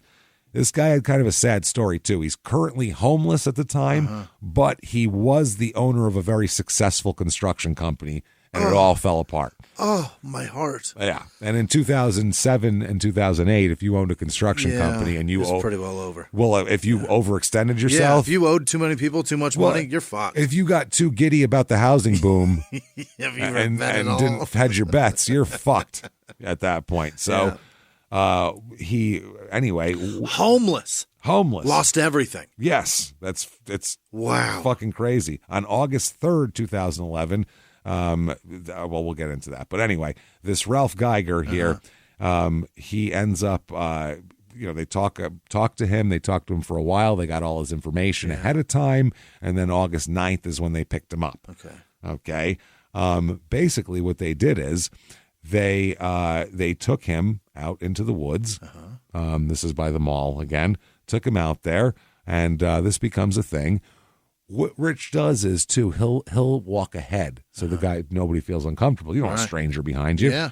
So he'll walk ahead, make everybody feel comfortable and do all of that. And then out of nowhere, he'll say something. See, there's that over there, that ridge. After the guy's comfortable walking behind him, the guy will look. And then he'll turn and just shoot him in the back of the head as quick as he can. Oh, and then pump as many into him as he needs to kill him. They strip these guys naked. Dump them in a fucking hole, put just enough earth on them. Take all their shit. To cover up. Take all their shit, sell it. If they have a car, they literally break it down for parts and like a chop shop. They melt shit. They melt metal down. What the fuck? To sell these people shit. Diabolical. Now, Ralph Geiger, he's the first. The main thing that he wants from Ralph is his name. Yeah. He needs Ralph's name. Yeah, because he's got to hide from this fucking pimping shit. He's a clean name. So, yeah, he killed Ralph. He removed all his clothes, covered him with lime, and replace the ground cover so you wouldn't notice it, basically. So now Ralph is the name after that on Rich's driver's license. After that, all of a sudden, Rich has a Ralph Geiger driver's license with his picture on it that he got officially. Also, that is the all of his prescriptions are now for Ralph Geiger. So he's just using that as his name after that. On August 31st, 2011, Ralph Geiger, quote unquote, submitted an employment application to Tech Center Inc., listing a home address on Kramer Avenue and Joyce Grabowski as an emergency contact. Joyce is a woman he stayed with for a couple of months earlier in the year that Rich stayed with. The next day, Geiger, quote unquote, submitted an application to Waltco Trucking Company, again using that address and Joyce as a reference. Alex Hartke, a Waltco employee, said that he worked alongside, quote, Geiger in September and October of 2011. He was trying to go straight? No. He was working under this name. Wow. He was literally had a job under this guy's name. Trying to just go straight and not get arrested. Yes, but he's also murdering people on the side. Yeah. On September 19th, he opened up a checking account at PNC Bank using the address and Ralph Geiger's name. Activity in the account included the deposit of 2 checks from Tech Center payable to Ralph Geiger and a check written to Grabowski dated October 3rd, 2011. The day after he opened the account, he sought medical treatment for chronic pain at Akron Community Health Resources, Inc., where he was seen by a doctor under the name Ralph Geiger, of course. The doctor said that the patient was seeking prescription painkillers. Yeah. Obviously. He told the doctor that he had a cervical fusion, the result of an accident involving a dump truck. Oh, boy. Did he tell her about your dick? Yeah. That's what about that Stanley Cup to the sack? I just say I don't have a dick because I took a fucking tumbler to the nutsack here. I don't have a dick anymore. Took a Stanley via an airbag right up to my fucking gooch. Right there. He said he'd been seeing a doctor in Tijuana for narcotics. What? That's what he's been going to. From Ohio to Mexico? To get pills. Wow. So the doctor had him sign a medical release, treated his high blood pressure, prescribed a non-narcotic pain reliever, and told him to come back in a week and see me and see how you feel. Yeah. All right. He returned to see her on October 27th, 2011. In the interim, the doctor could not get the records from the Tijuana clinic he claimed to have gone to. I'm sure they were on fucking Post-it notes. Yeah, I'm sure. And I'm sure they probably don't exist because he didn't go to Tijuana. Okay. So I don't know how he would go back and forth. Why would he say that? Because he's trying to say that I went down there and I had drugs because that was the only place I could go, so I need these drugs. Yeah. And then this lady wouldn't give him drugs. So other witnesses talked about meeting a man in 2011 who called himself Ralph Geiger. In August, Don Walters Sr. was introduced by a man to a man. This is Rich. Rich said he went by Dutch at that point. Once while shopping together, this guy saw Dutch use identification in the name of Ralph Geiger. Okay. He has a million nicknames, by the way. Dutch, Jack, this, that. It's interesting. In August or September of 2011, a guy named Joe Bias rented a room in his house on Shelburne Avenue in Akron to a man who goes by Dutch but licenses Ralph Geiger. Okay. So he rents a room in Akron. And he's the same. He's Dutch and Ralph Geiger, obviously. October 2011, Daniel DeWalt applies by email to be the caretaker of a cattle farm, he's told, in Caldwell here. And he found that on Craigslist. He got an email response, and he agreed to meet a guy named Jack. Yep. Jack is Dutch and Ralph and Rich and everybody else here. My God. This is at the Chapel Hill Mall food court in Akron. When they met, Jack tells DeWalt that my uncle Bob Gaylord owns a farm in Caldwell and needs someone to start work right away because a nearby road was blocked by a landslide. So we need people in there right now. DeWalt filled out an application. That's not an application job, by the way. No. Clearing out landslide damage from the side of someone's property is, can you be there at 7? Great. See I you doubt there. there's a 1099. Yeah, there's no W-2s for this. What are we doing? Yeah. Jesus Christ. So a few days later, this Jack Geiger Rich offered DeWalt the job. DeWalt packed all his belongings into a U-Haul trailer for the move.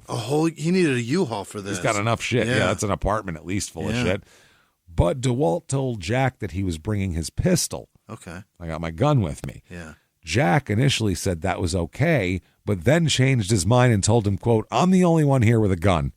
I don't want any, which makes me go, well, I'm not coming. Then I'm not coming over. Yeah. I want to be armed, but I don't want you to be. I don't know you, and you're not allowing me to be armed? What? But you want to be. Yeah. Yeah, this is weird. See you around. DeWalt also told that Jack that he'd been unable to find the alleged property on the website. He said, I looked for the property you're talking about on the county assessor's website here. Doesn't show up. And then he said to himself, this ain't adding up. Attaboy. Yeah, this is he's a little too smart. He's got a U-Haul full of shit, so he's got a couple more brain cells kicking around, bouncing off each other here. He's not quite the destitute fellow they're looking for. He's just what they're looking for. If only they could get him here unarmed. And unbrained. So additionally, Jack wanted to buy DeWalt's SUV and truck. This guy's got two vehicles, for Christ's sake. He asked to pick up the vehicles on a Friday, promising to pay on the following Sunday when they got to the farm. Yeah. I'll pay you when you get here. DeWalt said, I don't know. He said, quote, what if somebody's trying to get my vehicles before I come down there, and then when I get down there, they shoot me and take my stuff? And sir! He asked Jack that. He asked Ralph Jack Rich that. Well, what if you're just trying to kill me? Yeah. And Jack replied, quote, you shouldn't have said that. And said, now I got to consult with my uncle and make sure you're still okay. Yeah. So on October 15th, DeWalt received an email from Gaylord this time, allegedly. This is ROH rohandanair@gmail.com is the address here, withdrawing the job offer. You're fired. You're fired. Yeah. So he was Jack Gaylord at that point. Next up, George Brown. He's semi-retired from the concrete business and just wanted a job to supplement his income. Just wanted to sit down. Just have a little break. I don't 12. This is just going to be spending cash. This is walking around money. I just sit around in the trailer. I've got money. $1,200 a month to bullshit. This is I'm going to fund Amazon. I'm going to do, fucking dream. This is my wish list money. So on October 7th, he answered a Craigslist ad for a job taking care of cattle in southern Ohio. Right. It promised him a trailer, a credit card, and $300 to $400 a month. Oh, okay. So now less money. Now it's getting real cheap. I don't know what the difference. If you're going to kill these people anyway, you might as well just say $1,000 a week. Right. Tell them it's $2,000 a month. Who and gives they probably a wouldn't believe that then. It's got to be a believable amount. So Brown arranged to meet Jack again at the Chapel Hill Mall food court. The interview was going well, but then Brown said that he mentioned that, they're just chit-chatting. He goes, I've been doing martial arts since I was a small child. I'm badass. And all this type of thing. He said at that point, Jack kind of sat back in his chair like, can I take this guy or what? He sized him up. Yep. Brown also told Jack that for a while he worked as a security officer. He was like, fuck. Don't like that. Jack ended up pulling back the application and ended the interview right there. Security guard who knows karate, I'm out. Not doing it. Fired him in front of the Chipotle. That's it. Right there in front of the Sbarros. It's over. We're done. We're done. And he, hot dog on a stick, witnessed your lowest point. And he said he never heard back from Jack about anything else again. That was it. God damn it. Next up, Dave LeBlond. Another guy here. DeWalt LeBlond. He's looking for anybody with a French-sounding name here. LeBlond was looking for work. He responded to the ad for a job as a farmhand on a 300-acre farm.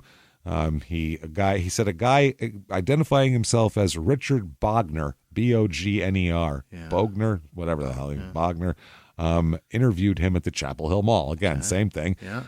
During the interview, LeBlond told this, quote, Bogner, Jack, Rich, Kiger, whoever you want to say, that he had a fiance. Oh. He said he was never contacted again about the job. That was that. This is unreal. You have a connection to the world? Goodbye. Peace. I got to get somebody else. You'll be looked for later. So there's that. Next up, David Pauly comes in. He's the father of an adult son, been divorced for 2 years, and was looking for work. He found the job posting earlier in the month. He's from Norfolk, Virginia. He's not even from around here. No shit. This is a trek. He's coming a couple states away. Yeah, his sister said his big love and hobby is NASCAR. Yep. And he's got tons of NASCAR memorabilia. Yep. All sorts of shit, whatever that would be. Little cars and diecast cars, posters, shirts, hats, jackets. Shit. Fuck, dude, it could be anything. It could be anything. Now, this guy, David Pauly, has a twin sister named Deborah. And he told her about the job opportunity he found on Craigslist on a 688-acre farm. Everything, they all changed, too, the details in these ads.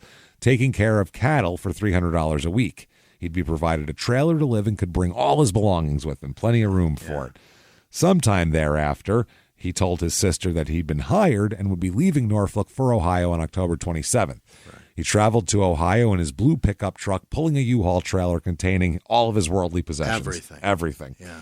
His sister said he was extremely excited about it. He felt like it was finally going to be a new start for him. Finally doing it. Finally a place to, also you could probably get it together. Yeah. That would be a good place to plan your next move. Solitude, yeah. Okay. You can really map it out. If I do this for 3-4 months, I make enough money to live, and I can just basically have some quiet and figure out what I want to do with my life. Like that, to me, that sounds great to me right now. I'm exhausted, but that's not bad. Yeah. He'd be, so it was a great deal. He'd driven from Virginia with all of this stuff. With a lot of his stuff is model trains he's very into. NASCAR memorabilia and a shotgun he has. He's my dad. Yes, he is your dad. He is Jerry Wistman. It's fucking great. How many wives does he have? 9? 9, and also does this guy have 9 wives? Same amount of Lionel fucking trains. This guy has more prostitutes than your father had wives, though. Yeah, that's pretty impressive. So that's not bad. Bruce, I guess the woman spoke with her brother twice on October 27th, once to arrange payment for his hotel room in West Virginia, and again around 8 or 9 p.m. that day, and then she never heard from him again. Rich the way he would do this, he would take them out on the way to the farm. They've been hired, they come with all their stuff. Yeah. On the way out there, he'd take them out for breakfast. Okay. Because that's going to make you feel real. You break bread with somebody. God. That's how you get close to them. Belly full of hash browns Feeling and good. ham. Oh, yeah. And he said, I want to go. They take him out to breakfast on the way to act like the magnanimous boss man. Like, let me buy you breakfast before we get out there. That sort of thing. $5.99. Yep. When they were eating breakfast with David Pauly, this is Rich and Brogan, because this Brogan, except for the interviews, Brogan's always with him.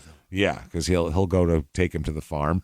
Rich told a long story over breakfast about how a friend of his looked like Kenny Rogers. Yeah, and before or after? Before. Yeah.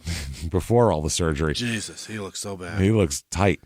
Yeah, he's dead now. I know, but at the end there, he was bad. It looked like if you bounced a quarter off his face, it would fly 30 feet off. Yeah, it have some kickback to it. So he said, my friend looked like Kenny Rogers, and when they go out to eat, Rich would let it slip to the waiter that it actually is Kenny Rogers. Hilarious. But don't tell the other people, and then they'd all get to eat for free. Yep, that's what they do. So for David Pauly, they had a change of boots for him because he's going to be mucking around. Gloves, and even gave him a $20 bill. Well, this is interesting. We'll talk about the $20 bill. They don't give him the $20 bill. They take him out to the woods.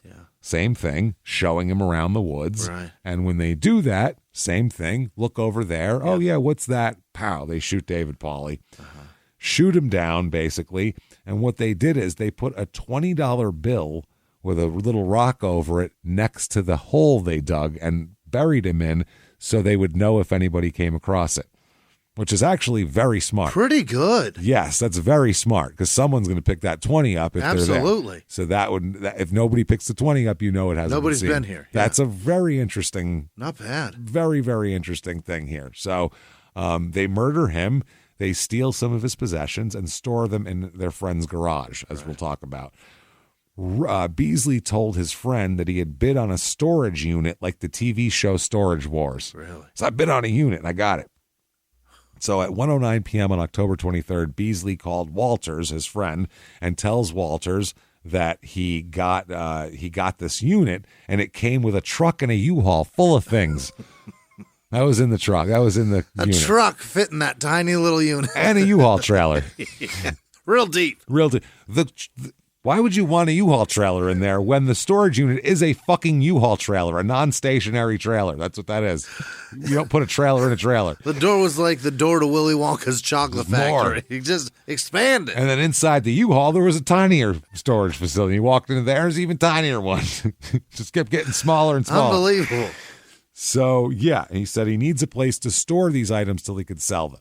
So Rich arrives at his friend's house driving a blue Dodge pickup, pulling a U-Haul trailer. Mm-hmm. So, yeah, that's Paulie's stuff here, obviously, David Paulie. So another car pulled in behind Rich, driven by Brogan. Who he tells, Rich tells this man is his nephew. Yep. He tells everybody that. Right. He wants to put all the shit. They unloaded the trailer, which was completely filled with bags and crates, and put it all in the garage. Among the items was a laptop computer, too. Right. So he's got some stuff. Then Rich comes back the next day, filling up his truck twice with items, including the laptop that he wanted to take. Then Beasley takes the U-Haul and returns it to the U-Haul in Akron. This is yours, y'all. You don't want to draw attention because U-Haul will come looking for their shit. For sure. They're definitely going to want their trailer back. Yeah. So that's unwanted attention. Yeah. So he brought that back. And so that's two that he's got in the ground. November, here comes Scott Davis. Okay. Scott Davis is 49 years old. Right. He's from South Carolina. Yeah. He answers the ad. He gets hired. He sells his landscaping business to come to Ohio. Good Lord. For this job. He's had enough. So Rich introduces himself as Jack. And Rich, by the way, has a tattoo that says Jack on his arm. Really? His name is not Jack. What is going on? Maybe that's, is it a knife, like Jack the Knife? You know what I mean? I don't even know. Maybe. Or it's just he's such a con artist, he thinks ahead of time. I'll get tattoos of names that aren't mine so I can tell people that's my name. That is wild. That's a long game. He's picking up 9-year-olds for further use. And tattooing other dudes' names on it. Yes. And through all of the murders, it's him and Brogan only going out there with these guys. Brogan has dug the hole, and Brogan's the one who's going to drag him into the hole because he's a big guy, and Rich has a fucked up back and he's lazy. What the shit? Doesn't want to do this shit. So now Scott Davis saw the tattoo. They bring him to the farm, okay? And this is Rich's gag. He'd walk out in front, like we said, and he'd let the people follow him down one of the tracks into the forest, because it'd be uncomfortable to have a stranger go behind you, obviously. So they were looking for some construction equipment they couldn't find, they tell Scott. Right. We're going out in the woods looking for this equipment, and he was waiting for an excuse to turn around so he could shoot him, right? So that's what happened. Rich would shoot them. They wouldn't see it coming, shoot him in the head. They'd go down, pump a couple more on him, and they'd bury him. It was great because he never had to lay a hand on anybody, didn't have to overpower them or strangle them. He'd just pick the people who would believe him and then do it. And he knew what he was doing. Now, Scott, apparently Rich, they're walking in the woods here, and he said they go down to the farm to repair some roads. First off, they took him to a Shoney's for breakfast. Nice. So he'd have a nice truck stop belly breakfast. So he'd have a nice gurgling cauldron of gas and shit to let out later on. Then they go to a deeply wooded area. Beasley gets out of the car. Rich does, and so does Brogan. And here. Now, this time, though, for some reason going into the woods, Brogan does not go into the woods with them. Really? Rich goes into the woods with Scott Davis, and Brogan stays behind. I don't know if it's because they thought it would freak him out or whatever it was. Or he ate at Shoney's, too, and has the shits. It's like, I'll go the other way. I'm going back to the Shoney's here. I'll meet y'all back here. I got to return something to Shoney's real quick. Hold on, I'll be right back. I got to go get her. Let's see about their return policy. I'm going to go refund back to them. So as they continued walking near a hill, basically the gun misfires. Rich turns around, and Scott Davis hears what he calls a cuss word and a click. Uh-oh. And he said, I knew I was in trouble. Yeah, I would say. He said, I saw a gun. It looked like it was coming back toward my head for a second try. Yep. He said it was then he started running. It's at this point that he shoots him again and hits him in the elbow. Okay. Hits Scott in the elbow. Scott doesn't stop. No. He keeps fucking running. Going and going and going. He said he heard 3 more shots, all of which missed him as he ran away. Yep. Uh-oh. He said, I ran until I couldn't run anymore, out of breath. He hid up a tree.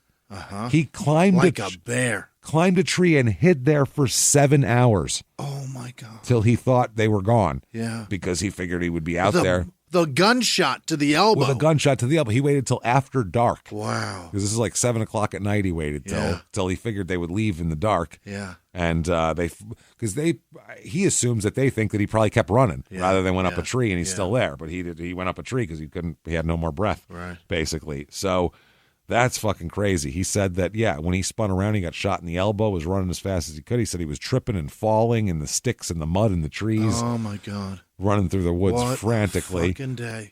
He managed to hide up the tree, stay there for 7 hours, bleeding profusely, obviously. Sure. Yeah. He said finally he calmed down somehow and walked about 3 miles till he found a house. Yeah. And finally he finds a house, and there was a house with the light on. And he was like, oh, my shit. So he knocked on the door, bleeding. They called 911 for him. I had a palpitation. It was going to be their house. Yeah. Like, how you doing, boy? And he's like, oh, no. Welcome. Oh, God.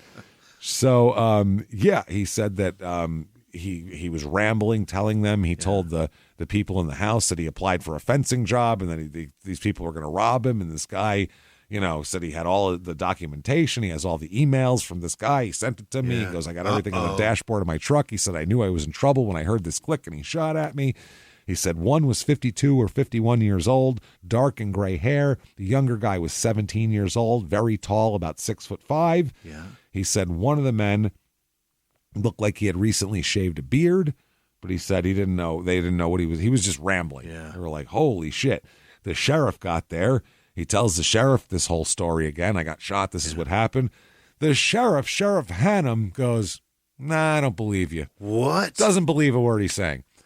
That's not how it's supposed to go. He's bleeding profusely from a gunshot wound. Right. Something happened. What's he trying to cover up? That's exactly what he probably tried to rob a gas station or something. They're thinking. Right. So, he said he didn't believe him because, number one, the cops said, I don't know of any 688-acre cattle farm in this county. Okay. Sidestep that, sir. Yes. That might not be true. I don't know. They might have lied to me. Yeah, I don't. This is what I'm telling you what I know. Yeah, what the fuck do I know? Yeah. He said he knew of only one residence in the area that he was describing, a farm in Caldwell owned by Jerry Hood Sr., who was known by everyone as Country. Okay. So Country Hood Sr. there. And Sheriff thought that the description of the two men somewhat matched Country and his son, Jerry Hood Jr. Oh? So he goes, oh, maybe it's those two. Okay. So on Don Warner Road, about half a mile from that property, from Hood's property, the Hood, Country Jr. and Sr. there, the sheriff found a rock slide and heavy equipment that Davis had described. Right. He was like, okay, that's something. Country's wife, Lois, worked at a local tavern. Who doesn't in this town? Sure. And the sheriff went to see her there. And they said, well, I'm looking for your husband. I think he might have attacked a guy in town here, blah, blah, blah. Lois told him, well, I doubt it was Country because he's been in the hospital in Akron after he fell down the stairs and cracked his skull, fractured his skull last month. He's been in the hospital for about a month and a half. Yeah. So not my country, probably here. While at the tavern, this guy even talked to Country on the telephone, asking him whether he still had a beard. He's been in the hospital with a cracked skull. He thinks he came out to shoot this guy and then went back to the hospital. For a month, he's got a beard. He's probably. And this guy said, and Country said he did, and then the sheriff went to the hospital to confirm that he still did have a long beard. Right. So it couldn't have been him because the beard was shaved. So clears the Country boys, all right? Okay. Now, November 8th, 2001, here, Ralph Geiger, quote unquote, bought a .22 caliber Iver Johnson pistol brought it to a gun shop for repairs, Smitty's Gun Shop. Yeah. Geiger gave the Grabowski address and the telephone number of 245-8961 to the shop. Smitty's cleaned the gun and it was reclaimed on October 11th. Now, remember Tim Kern? Yeah, the first guy. The first guy. Back to him. When this job was offered, Tim thought it was great. He thought it was his first, even though he's in his 50 or 47, he thought this was his first foray into adulthood. Wow. This was his own thing where he was actually going to make his own money, have his own place, and not rely on anybody or anything like that, a place to live. He said, his sons could come see him there and hang out with him. Jesus. Still called his kids his babies, even though they're grown-ups, right. That kind of thing here. But he also was very anxious the night before he left, saying his family was saying he was at his ex-wife's house staying, and they said he was telling his boys he didn't want to leave them. He stayed up all night packing, and he would use that as a home base. He's basically homeless, but he was using the ex-wife's house to shower and get his shit together. Damn it. Which is even worse than being homeless. What's worse than being homeless? Having to go to your ex-wife's house to kiss her ass. Relying on somebody who doesn't even want to see you. Doesn't even like you. Yeah. Yeah. So they said he was trying to seem laid back about it, but he felt pretty shitty. Out of place. And heading out that morning to go out there. So Rich tells Brogan, remember they were driving to meet him, to get off the highway at an exit in the town of Canton. Mm-hmm. Okay. He says Canton, Ohio. Football Hall of Fame. He says that Tim Kern is waiting in his car not too far from there. All right. So, by the way, he said that Brogan that morning noticed that Rich smells of bar soap, but then something is under it. So you can smell soap, but it's like it's covering something grosser. Okay. He notices that Rich is wearing the same clothes as yesterday. And he wonders is this all the clothes he has now? Why is he wearing the same clothes as yesterday? This is weird. So he's just like, what the hell's going on with Rich? Rich also has been dyeing his hair as part of his new identity, but he's kind of let it go now. Oh, so his roots are showing. He's got roots growing out, the roots. same clothes, smelling like fucking Irish Spring and BO at the same time. Irish Spring poop. Yeah, it's not a great thing here. There's one thing that will forever change the way you sleep, and it's the softest 100% organic cotton sheets from Boll & Branch. You'll fall asleep faster, wrapped in the most luxurious comfort. You'll never sleep hot again. With sheets that feel breathable to sleep in, you'll experience the purest softness on night one and feel your sheets get even softer with every wash. Discover the difference with 15% off your first set of sheets at bollandbranch.com with code WONDERY15. Exclusions apply. See site for details. It takes one guy out there to say, who's that Kyle who thinks he can just get on a microphone on a podcast and start publicizing this? From iHeart Podcasts and Tenderfoot TV comes a new true crime podcast, Crook County. I got recruited into the mob when I was 17 years old. Meet Kenny, an enforcer for the legendary Chicago outfit. And that was my mission, to snuff the life out of this guy. He lived a secret double life as a firefighter-paramedic for the Chicago Fire Department. I had a wife and I had 2 children. Nobody knew anything. People are dying. Is he doing this every night? Torn between 2 worlds. I'm covering up murders that these cops are doing. He was a freaking crazy man. We don't know who he is, really. He is my father, and I had no idea about any of this until now. Welcome to Crook County. Available now. Listen for free on the iHeartRadio app, Apple Podcasts, or wherever you get your podcasts. Yeah, it's real weird. Also, he's abandoned his house and is now living in a rented room like we talked about. Yeah. In the room that Rich is renting, it doesn't even have a door you can close. It's like a broken door you got to like prop up. Oh, no. Whew. So Brogan says that this morning he sensed something about Rich that was, a way he put it, a new kind of desperation. Something's off. Something's going on here. Yeah. Something disturbing. He said it was desperate and weird. Yeah. He said it was even weirder vibe than he normally puts out. Right. So there is a surveillance camera in the parking lot where Tim Kern is waiting in his 1995 Buick LeSabre. Hell yeah. Kicking it. Fucking rocking that shit. Yeah. Footage from the camera will indicate it's 5 minutes after 6 in the morning on Sunday, November 13, 2011, when Rich and Brogan arrived to get him. Basically they found, obviously, there's all of this is from a Waffle House in Akron. Yeah. That's where they meet. They're going to have breakfast in the Waffle House. Yeah. All class. You bet. So this is the same day that he was interviewed and basically hired at the same time. On the spot, On the spot. You're perfect. You're the best interview I've ever had. He was going out to do it. Yeah. He's described as a heavy-set man in a black leather coat and a red American flag ball cap. Yep. No, that's not them. That's Rich. Yep. Okay. They can be seen walking into the restaurant and sitting down. It was a detailed match of this, knowing, who they are here.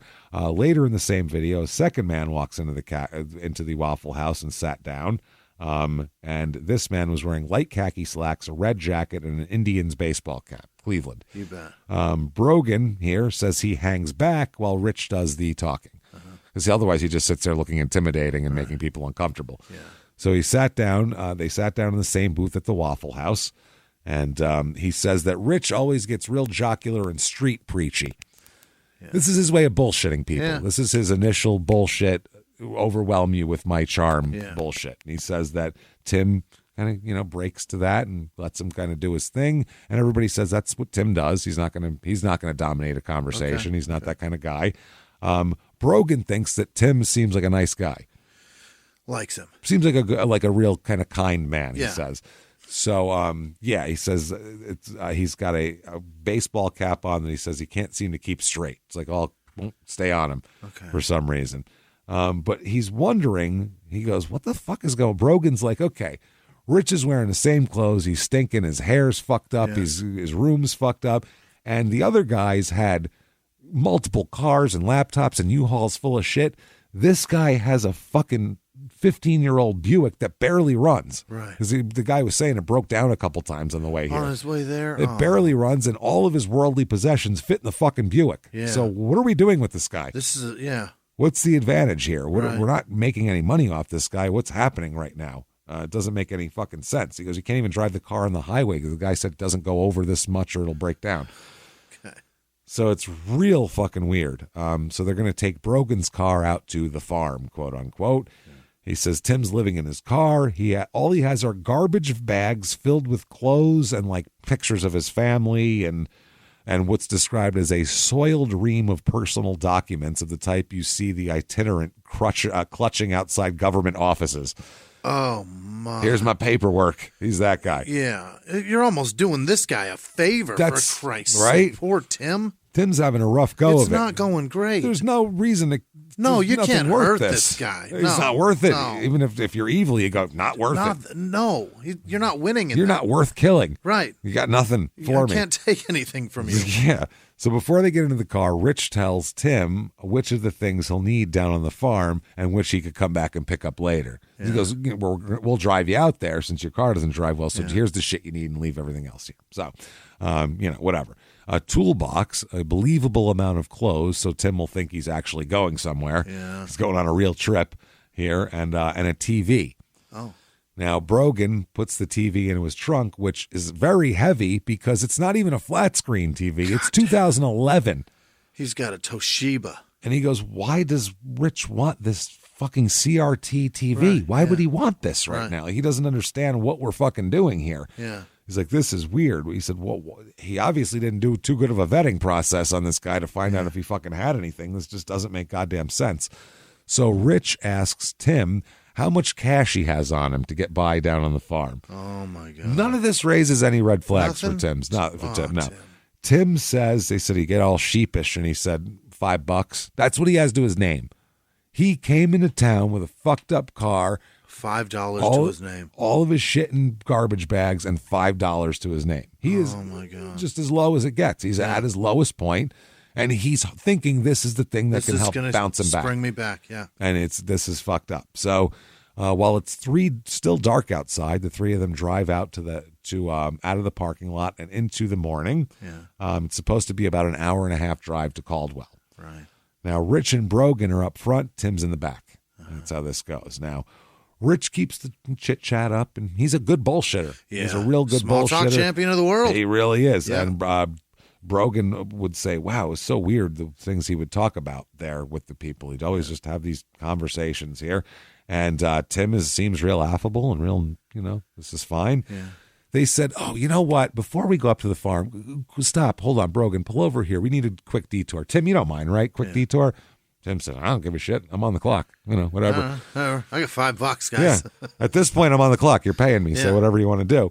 So before they get too far, Rich leans back and says, hey, man, turns out we were hunting for squirrels out yesterday.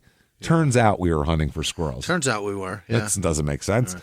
Out by the old Rolling Acres Mall. Yeah. Remember that? Or their burial ground? Oh, the interview place. Interview place, yeah.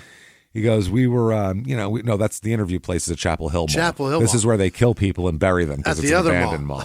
Yeah. Chapel Hill Mall still has a food court. Right. This one just has an abandoned JCPenney's. Right.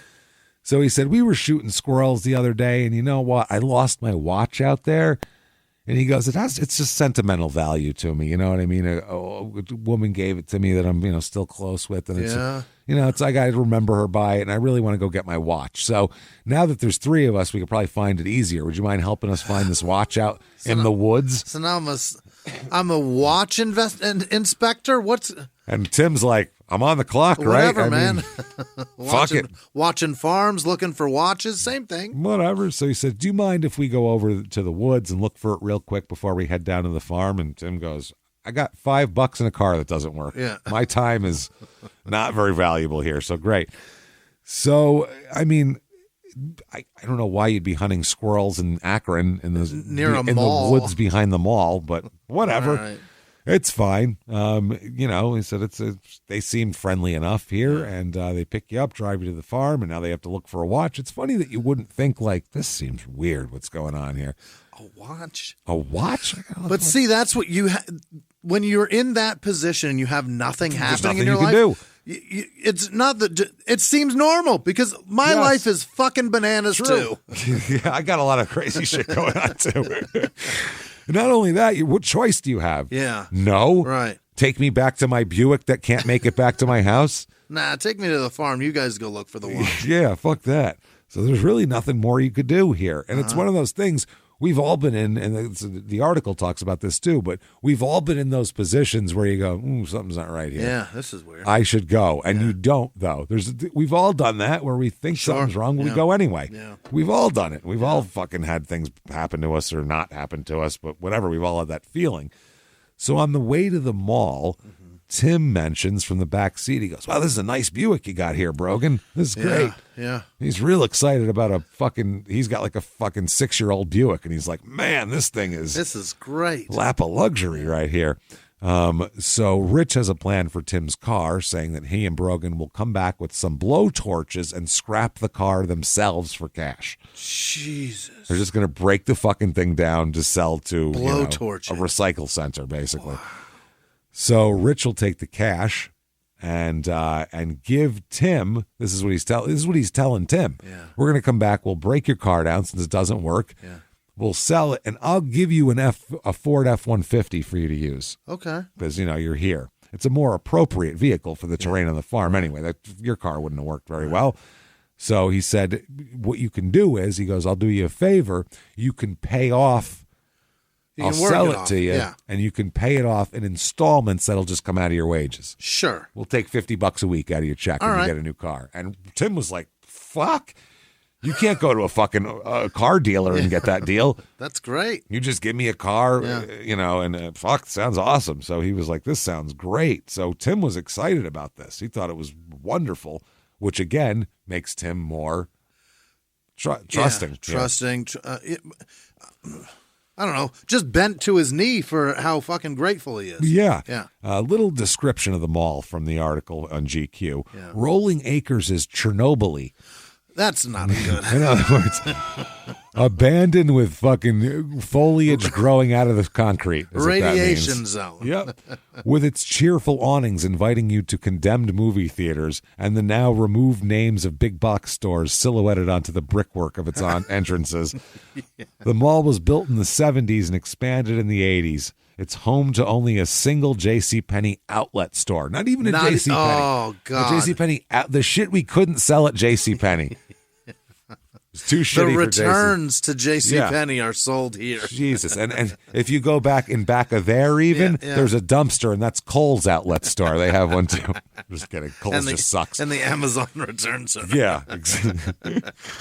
They said they pull, and that'll soon be shuttered. That's in the process of closing. The JCPenney outlet. God, it's a big, it's blowout 60% off our shit that's already 80% off. Liquidation sale on top of liquidation sale. Fuck yeah! So wow. They pull around an outbuilding and park near the woods. Okay. Now, here they are looking for the watch. They're in the woods looking for the watch, quote unquote. Yeah. Rich pulls back a branch and lets it slap back at Brogan and Tim behind him. As a joke? Right? Well, Brogan acts like, I don't think so here. He does that just to see what happens. Tim, what a nice guy, then pulls the branch back and holds it for Brogan so he could walk by. Oh, that's nice. He's trying to be a nice guy. Brogan said that fucked him up. He felt real bad at that point. He's like, fuck, this is a nice guy. He's a sweetheart. He just held a fucking branch for me. And the whole time, he's a real mild, meek, nice guy. He did the Forrest version of hold the door for me. God damn it. Shit. So he thought that wasn't cool here. But he didn't say anything or do anything. Yeah, he just felt it. He just felt like, this isn't right. His Grinch heart just grew to its eyes. Yeah, exactly. So Rich and Tim walk together looking around. Yeah. Logan acts like he's searching around the leaves because it's November, so a watch. Leaves in the woods. Right. Shit, it's a lot. Then Brogan said he heard a pop. Yeah. And he said he turns and he sees that Tim is down on his knees, but not dead. Not lying down. And that Rich has the .22 pistol in his hand. Tim's holding the side of his head, and Rich says, "Are you all right?" Like he gives a shit. Asks him if he's all right. And then after that, which is fucking, "Are you all right?" Wow. Then Tim doesn't respond. Rich shoots him like 3-4 more times, pumps a few more bullets into him, and Tim slumps over onto his side. Rich is saying there's something wrong with the gun. It's not firing right. He's telling Brogan. And then Brogan notices that Tim's still breathing. He's not dead, even after 4 shots. Jesus. So Brogan's like, okay, nothing worth stealing. No reason to kill him. And now he won't die, and he's not breathing, and he's still breathing, and now I got to watch him Now we have a giant problem. Yeah. So Rich gets close one last time and shoots him in the face. Okay. All right. Now he's lying on the ground. They said eyes wide open. He's staring out, and he's every few seconds he's taking big gulps of air. Oh God! Death rattles basically, and Brogan's like, he's still alive. He's still alive. Fucking get rid, stop this, basically. And Rich says, "Nah," and just walks away. He's good. He'll die. He said there's 4 bullets in his head, and I put one between his eyes. He'll die eventually. Oh my God! So eventually he does die. Yeah. And Rich says to grab a leg. And Rich grabs the other one, and they drag Tim to the pre-dug hole that was dug the day before. It's only about 2 feet deep, and Tim doesn't fit totally in the hole. But Rich just says, fuck it, takes Tim's jacket off, cuts the shirt off of him with a pair of scissors, and also kicks his black hat over that's covered in blood off to the side there. Okay. So Brogan asks Rich, why did we do this if he didn't have anything? Yeah. And Rich says, well, this is what he said. This is his... He doesn't have anything. They knew they didn't have anything. But he says, well, he was a dead man as soon as he got in the car. It's out of our hands. That was part of the plan. It was out of our hands. Yeah. He was already dead. We already did the Preordained. thing. Yeah. Yeah, that's what it was. We already did the thing. We got to finish the other thing. Preordained. Couldn't have told Tim, you know what, the job fell through. Yeah. You don't have anything we need. They're just like, so we had to kill him. Fuck it. Oh, my God. That's wild. So, Tim, they leave Tim wearing his pants, shoes, and socks. This is this, I mean, he's being super lazy now. Before it was all very, put a 20 down in case. Now it's just sloppy. He doesn't even care anymore. He's getting like, it's his old hat to him. He's bored. Yeah. So they said Brogan didn't even finish backfilling the hole when Rich says, all right, that's enough. Let's go. Let's get out of here. It's getting light out. Let's just take off. So Rich is ready to get out of there, and he just starts kicking some leaves on top of him. That'll do. That ought to do. So it's getting lighter out. They're driving back from Rolling Acres from the grave site. Rich has Brogan stop at McDonald's for breakfast. All that murdering makes me real hungry. Those hash browns, God damn it. They're fucking craving them. So they're doing all this. Rich likes to go to McDonald's because there's free internet. What a cheap piece of shit this guy is, man. He said Rich is tapping on his computer and Brogan is watching the street outside. He said he dropped Rich at his place and heads for his mom's. When he pulls up the hill toward home, he gets a call from his mom on his cell phone. Brogan is having a shit morning. Sure is. His mom is crying on the cell phone. Oh, no. She said a man who she knows, a guy she calls her, quote, millionaire maniac, and also says is a famous dog breeder, it's fucking known for his prized German shepherds, who likes to party, had been a real asshole last night, and so now she's walking home crying. All right. Oh, my God. So let me tell you about my morning, Ma. Yeah, listen, Ma. Jesus. So Brogan goes, all right, and he picks her up on the way. Yeah. Picked up my mom. Probably not the first time he's done that. As she leaves a prized German shepherd breeder's home. Millionaire maniac. She's crying when she gets into the car. God damn it. It's just, fucked up. So basically, she sees her son as the stability that can, he's the parent, which is ridiculous. A mess. So she says, I'm sorry I wasn't there last night. I didn't know you were coming over this weekend. I swear. And Brogan says, it doesn't matter, Mom. It doesn't matter. Don't worry about it. It's fine. Big deal.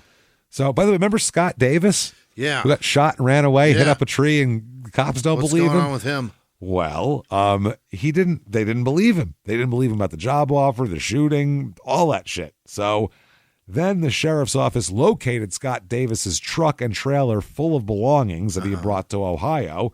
And it's obviously the cops go, well, they didn't get anything from you. Yeah. So they're probably going to be going after other people if they do.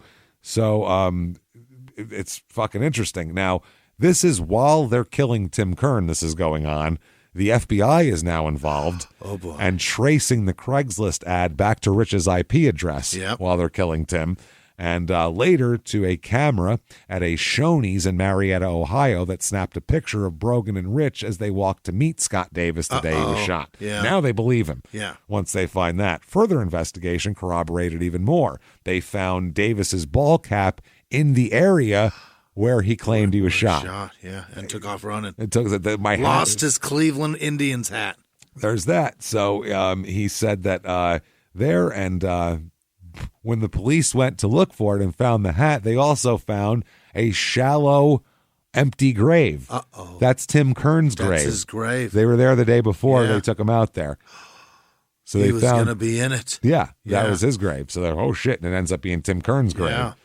So that's how that goes. Now, the search, they return later with search dogs and found more bodies. Obviously, they find the bodies.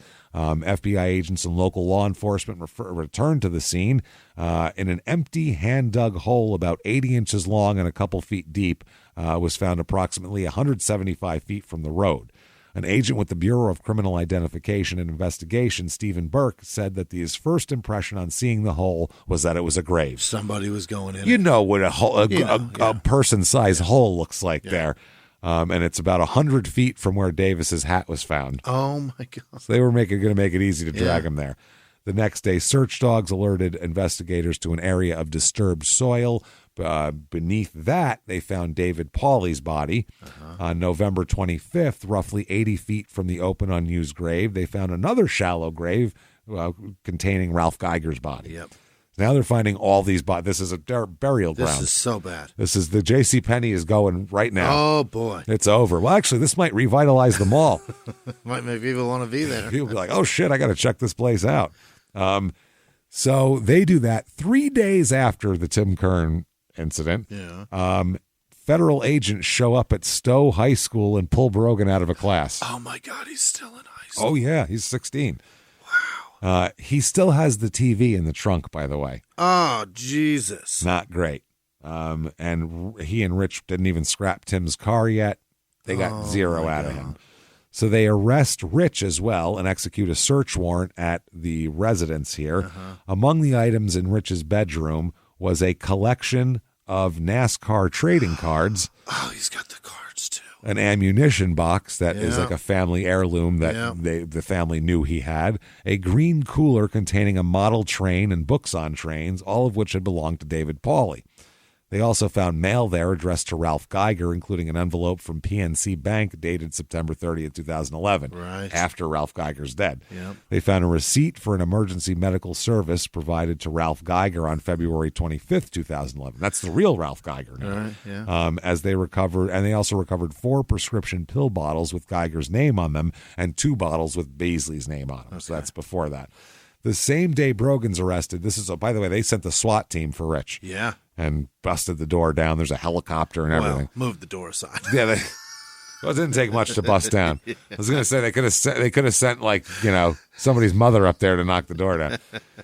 So December 2011, Brogan starts confessing. Sure, he's a child. He starts giving it up to the. Of they course, got the FBI sitting there going, "This is triple murder, and you attempted murder of a fourth person. You're in deep trouble, son." And he said, "Well, I better start talking." Well, I'll tell you what happened. He does tell a few lie stories first, Really? though. He does tell a couple of. Tried to cover it, huh? He tried to kind of. Yeah, he tried to make it not as bad as it is for a while there, and eventually they got it all out of him, though. Okay. Here, so they sound. It's interesting, too. And they said the article in GQ said if you listen to his confessions, they begin to sound different. Everything's very matter of fact till they get to Tim Kern. Oh. That fucked him up. That one really bothered him. It did. Yeah. They said that throughout most of the hours of the statements, Brogan maintains a tone of almost stolid impassivity, sounding like someone who'd merely watched a series of killings on a strange, unmarked videotape he received in the mail. Yeah. What happened was awful, but the events didn't concern him. Just, that happened. And there was like reason to do it. Like, there was. Yeah. Sure, it's awful, but this is how we get by. This is how we. You know what I mean? Yeah. It's like starving McDonald's. It's no good. It's no good, but she got, That's how I get paid. That's how I get paid. I got to do it. So they said when he talks about Tim, though, it seems much different. Yeah. It's as if whatever, the article says it too, whatever mental box he put this all in is falling apart. It's all coming apart. He doesn't like this at all. So, they find him. They examine a bullet from the Davis shooting, which turned out that Scott Davis, who got away, the bullet was still in him. Oh, lucky. Took the evidence with him. Yep. They said it probably came from a .32 caliber revolver. Okay. Then Ralph Geiger here, they said here, they described this area as if you turn on Don Warner Road, you'd find the farm. That road will drop you down into what people here call a holler. It's a holler. That's what everybody calls it. That's what everyone calls it. And if you stop midway down the hill and take the half-grown over four-wheeler track, you'd find a hole containing the body of one Ralph Geiger, naked and partially decomposed. So they got him out to the farm. Everybody else was there. The body had been there since summer and now sits beneath 4 feet of damp earth. Wow. And they said there's been a lot of hunters going all over this land. Nobody noticed him. They said David Pauly, they found as well. They said maybe about 50 feet away from David Pauly is the hole that Brogan had dug again.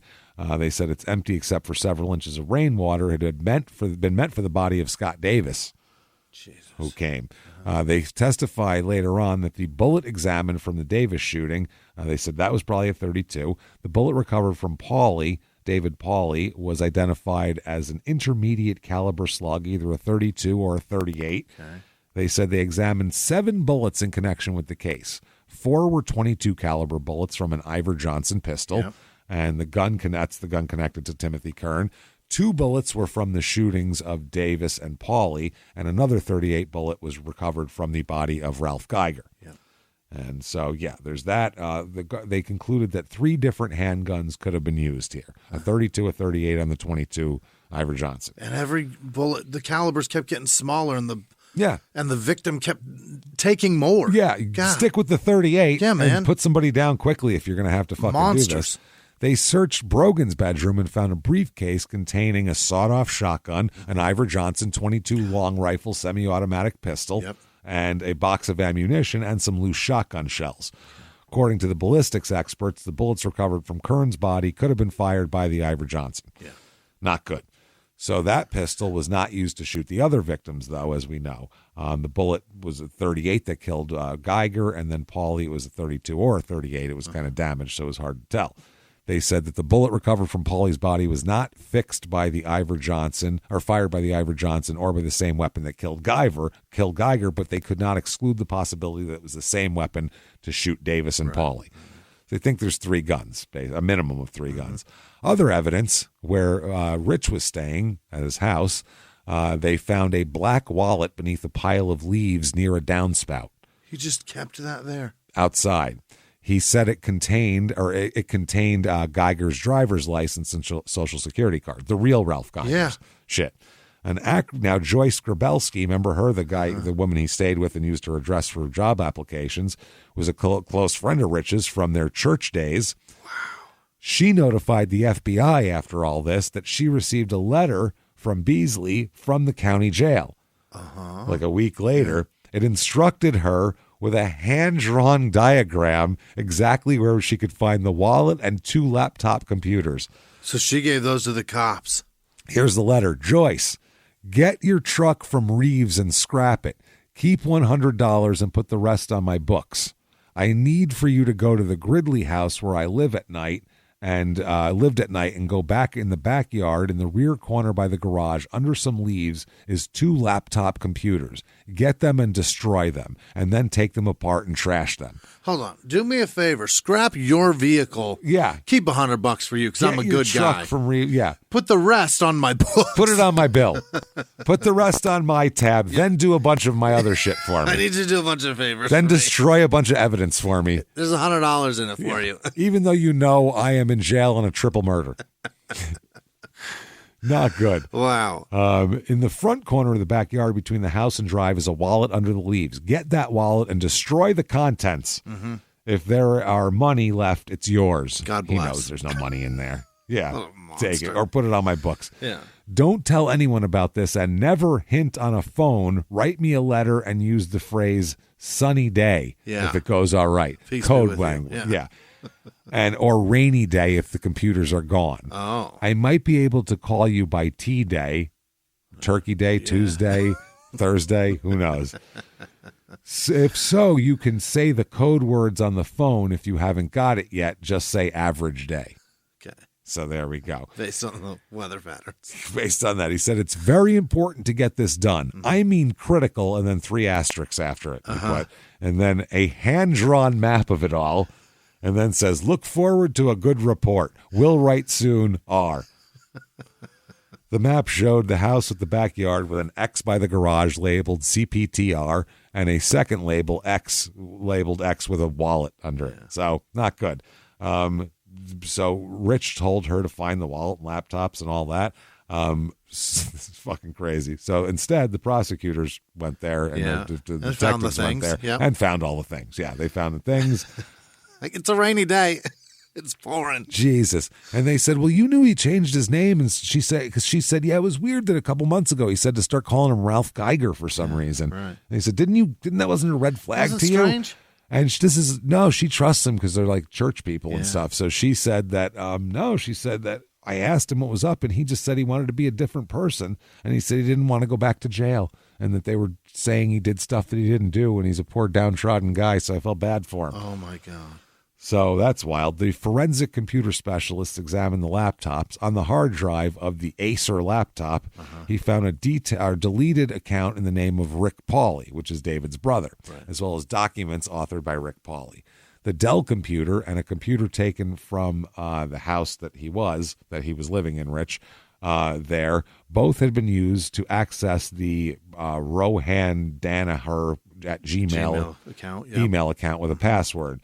And in Dell's browser history in that computer, they located the text of an ad offering a handyman job on a secluded property in Ohio. The ad appeared on a website, AkronCantonBackpage.com. Got him. On November 1st, 2011. Oh, boy. So that's a later one even. The email address that placed the ad was Wasilov Poplovich at hotmail.com. He's got a hotmail. We're talking about Acers and Hotmail right here. What year is this? Not 2011, it doesn't feel like. Holy shit.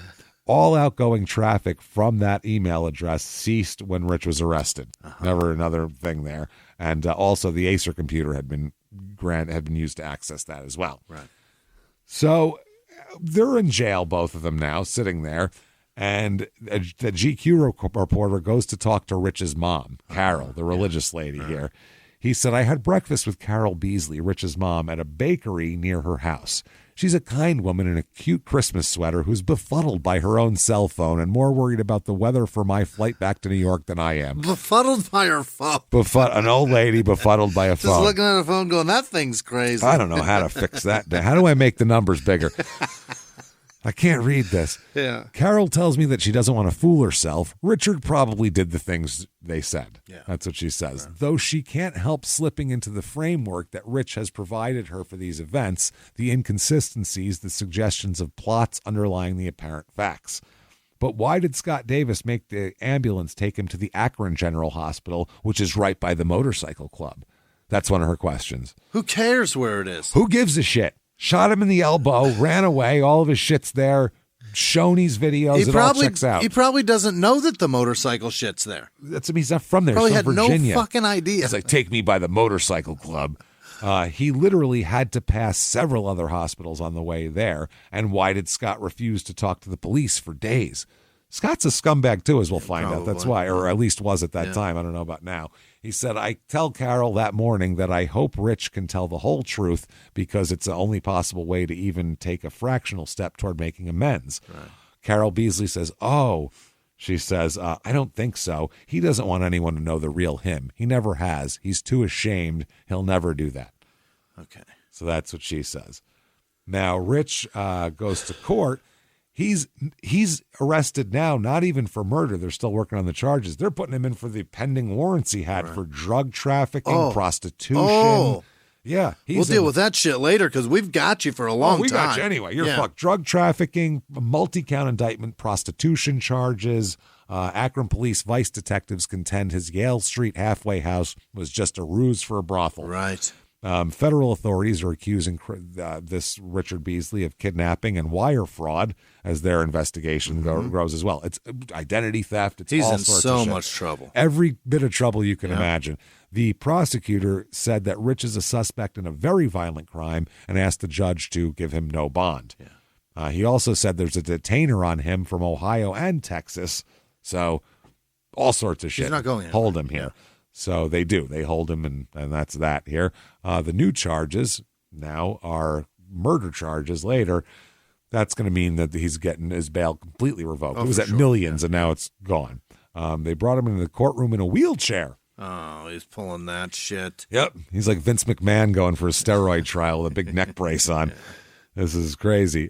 So on an unrelated drug trafficking charge, he makes his first appearance. He's dressed in a black and white striped jail garb and kept his hands folded and his head down the whole time.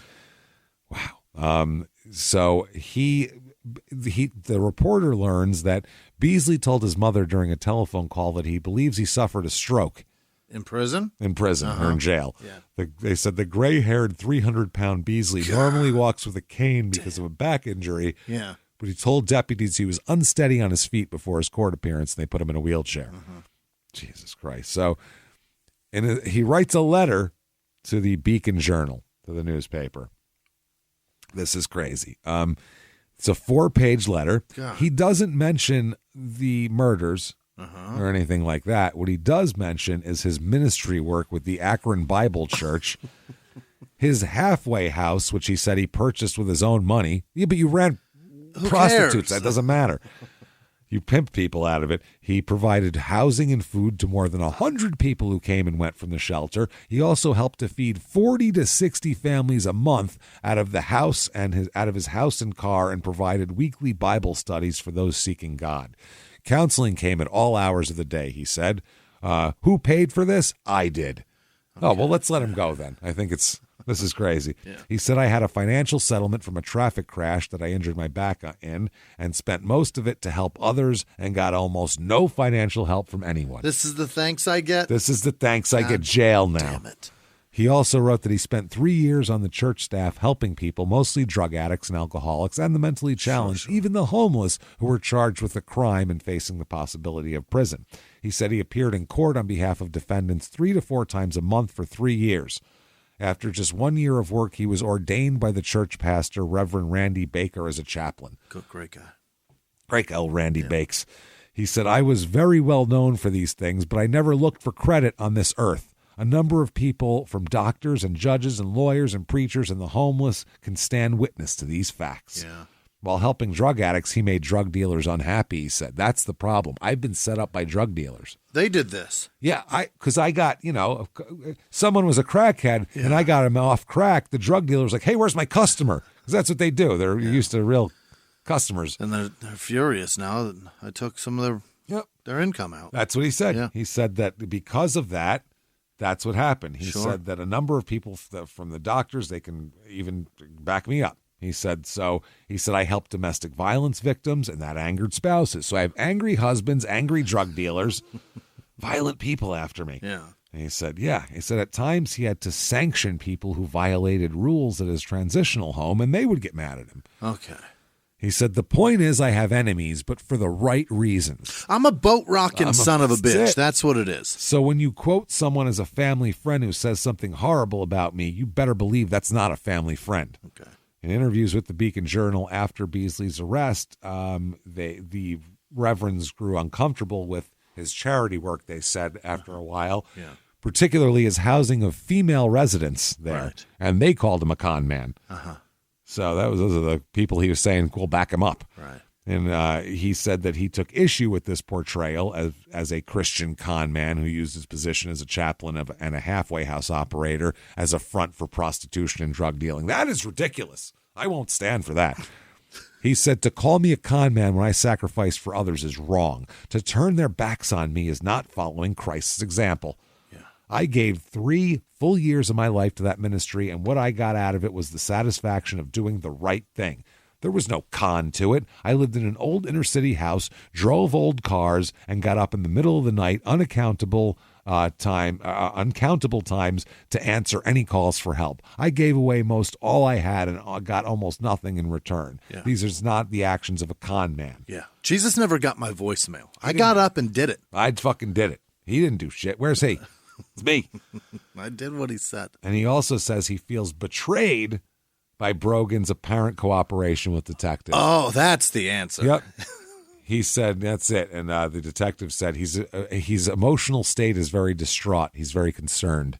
Yeah, it hurts when a guy you gave everything to for half his life turns on you. And fucking all you had to do was kill for you and help you murder people. So Brogan appears in court. And he's being held on aggravated murder and attempted murder, obviously. Yeah. Now, he's expected to be tried as an adult. Okay. Because he's 16. The murder robberies benefited Beasley, though, and that's what his lawyer says. Yeah. He said, he didn't get shit from this. And they said, well, we found a shotgun in his room that belonged to David Pauly. Okay. So he did get some shit out of it. He stole a gun, and he's too young. So they said, you can only shotgun at any age. Right? Yeah, I think so. But they said that, for instance, they said that doesn't mean anything because his lawyers are saying that, that's what the guy some abusive older guy gave him a shotgun and they likened it to getting molested by your uncle and then he buys you a toy. Okay. He's like, you're not, but there is no crime for you getting molested by your uncle. You're helping. So it's not an apples to apples analogy there. And as a on his side too, if a guy that just murdered people hands you a weapon, you might hang on to that. You might grab that just in case. Just in case that guy comes back for you. Maybe you'll need this. Yeah. They said that he can't be jailed with adults. And he'll remain in the juvenile system till after his deal. Outside the courtroom, they talk about the possibility of a deal for Brogan. Good. They said, I don't know if it'll happen this quick this month, but we got to deal with him here. That could spare him the maximum penalty, life in prison without the possibility of parole. Wow. His attorney declined to comment. Turns out, no deal. Is that right? He cooperated with them, but under a proposed deal, prosecutors that would have allowed him to seek parole after serving 26 years in prison, the deal fell apart, though. So he was going to basically get 25 to life and then get an opportunity for parole at 26. Yeah, they were going to let him get out at 26 and then at 26 years, and then it didn't happen here. Okay. He was not offered a new deal after that. What the fuck are they going to do?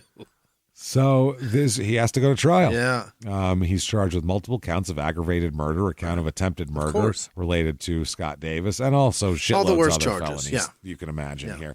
So the prosecutors say about him, he's a student in the art of robbery, deception, and murder. Yes. They said he's an able student, too. Oh.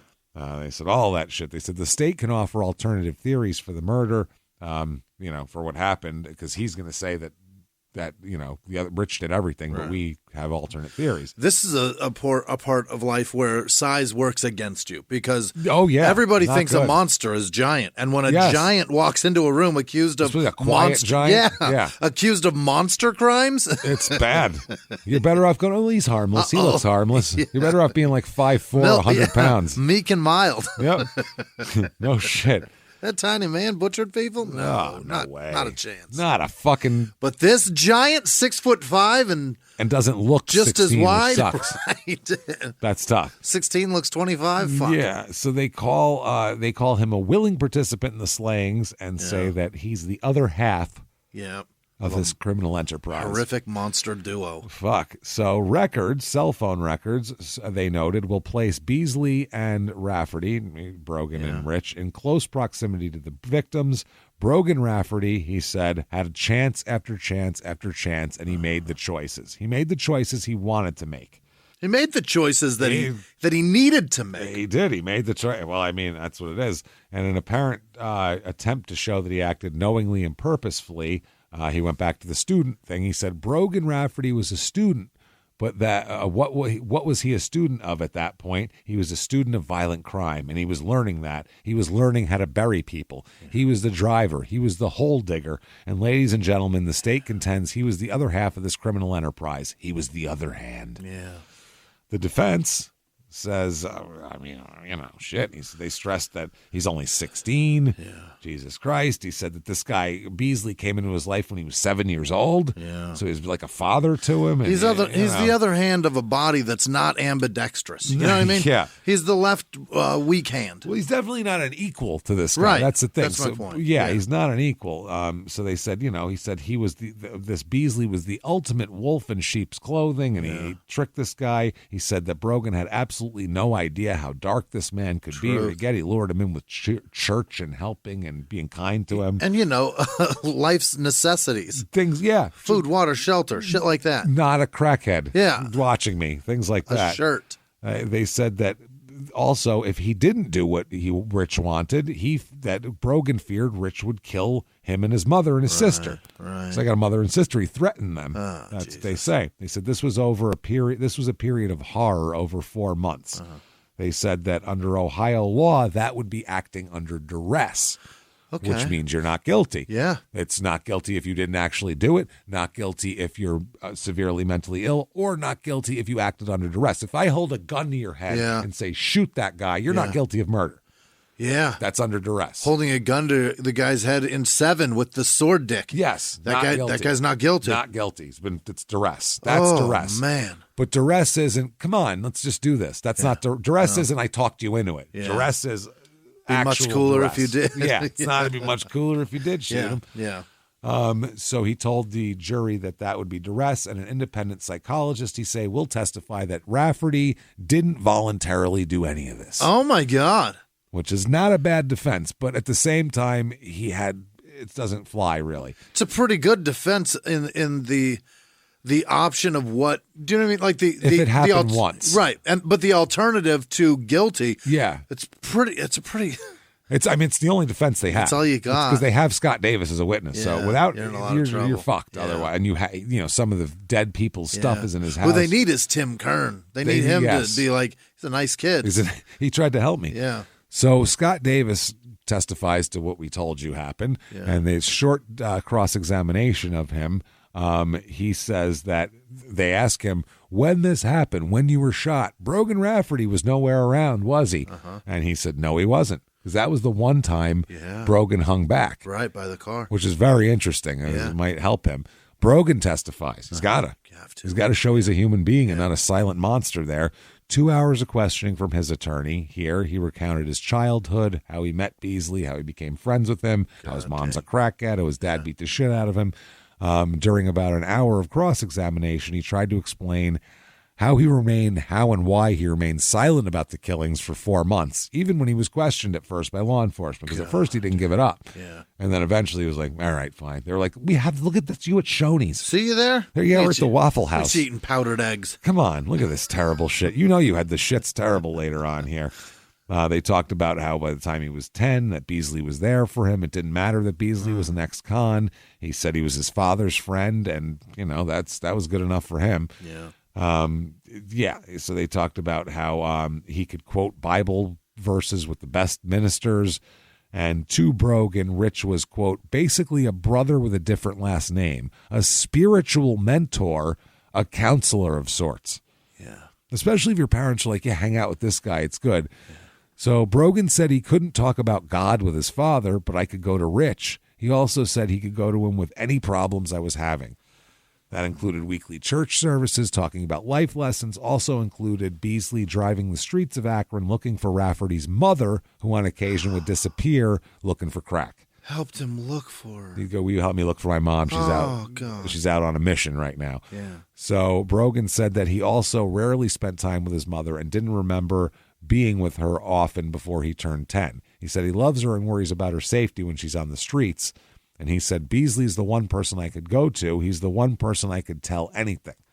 I thought he was a great guy. He was like the father I never had. Wow. They said, did that relationship change? And he said, absolutely. That guy, that was the morning he murdered the man in front of me, and I didn't think he was the same guy after that. Right. So Brogan said that he was left in a surreal world on August 9th, 2011, when out of nowhere, Beasley put a gun to the back of Ralph Geiger's head and pulled the trigger. He said, that split second, I didn't think it was real. It was like I was slipping into a dream or something like that. I felt like I had ice in my veins. Right. He thought that the three were in Noble County to show Geiger a farm. He said, I didn't even know we were going to kill him. Yeah. He said where the homeless man would work. He said that later on he learned that Rich intended to kill Geiger and assume his identity as well. He said he must have been, because he knew he was on the lam from the cops and all that kind of shit. After the first killing, he said, then Rich threatened to harm my mother or sister if he said a word about it. Yep. He said those threats lasted for 4 months, 2 killings, and an attempt on another man's life, 2 more killings. Right. Brogan said that he didn't trust police, and he feared going to his father or church friends, believing that Rich would somehow kill his family because he'd find out. Right. He said that he had witnessed Beasley callously kill an innocent man and believed him capable of anything. Right. He said there was nobody for me to turn to. He said I had to go with it or die. I didn't have a choice. Yep. Wow. So when Beasley called him in October to drive to see another man in Noble, he said, I went along. He said he dug a grave the night before the visit, unsure if the ground was for him or the next victim. Right. He said that it turned out the grave was for Dave Pauly. We talked about him. He said the threats continued through November 6th when Brogan and Rich went to Noble County to meet Scott Davis. And he said at one point near where Pauly was buried that Rich followed Davis out of Brogan's car. He said, I hated to be a part of it. I wanted to be out of it. During the walk, Rich's gun jammed and Davis escaped with an injured arm. And he said that pissed Rich off. He was pissed off. He said, I was happy he got away, though. Okay. I didn't want him to be dead. So during all of this, he said that he often considered suicide, Brogan said, while this whole thing was going on. He said at one point he aimed a gun at his own head, but he felt that if he didn't kill himself, that Rich would kill himself. Right. Rich would kill him. So he said the last killing happened with Tim Kern, and he describes that. Now, for cross-examination, they say, how come in at least 4 interviews that you gave to police investigating the case, in the first 3 you never mentioned Kern, Geiger, or the alleged threats to your family? Okay. Why'd you wait till the 4th interview to say that you were scared of him? Yeah. You didn't say that at first. And he also pointed out a number of occasions when Brogan could have fled or defended himself with one of the firearms he obtained through the killings. Yeah, you're almost twice the man's size. That's the hard part, like with the Dean Corll and the Henley thing. Henley killed Dean Corll and then went to the cops and told them where all the bodies were buried, and he still got fucking life in prison. Yeah. And that's... Without him, they got nothing. He slayed the monster and solved all your missing cases, and they went, well, you're as guilty as anybody. It was like, wow, that's amazing. So he said that, Brogan said that he thought his family would be killed. He said, I gave myself until January tops. I was there to do what Beasley told me to do until my time was up. Okay. Weird way to put it. In closings, prosecutor said, Richard Beasley's a murderer. He's a liar. He's a manipulator, but that doesn't take Brogan Rafferty off the hook. They're partners in the murder of innocent people killed execution style in the woods.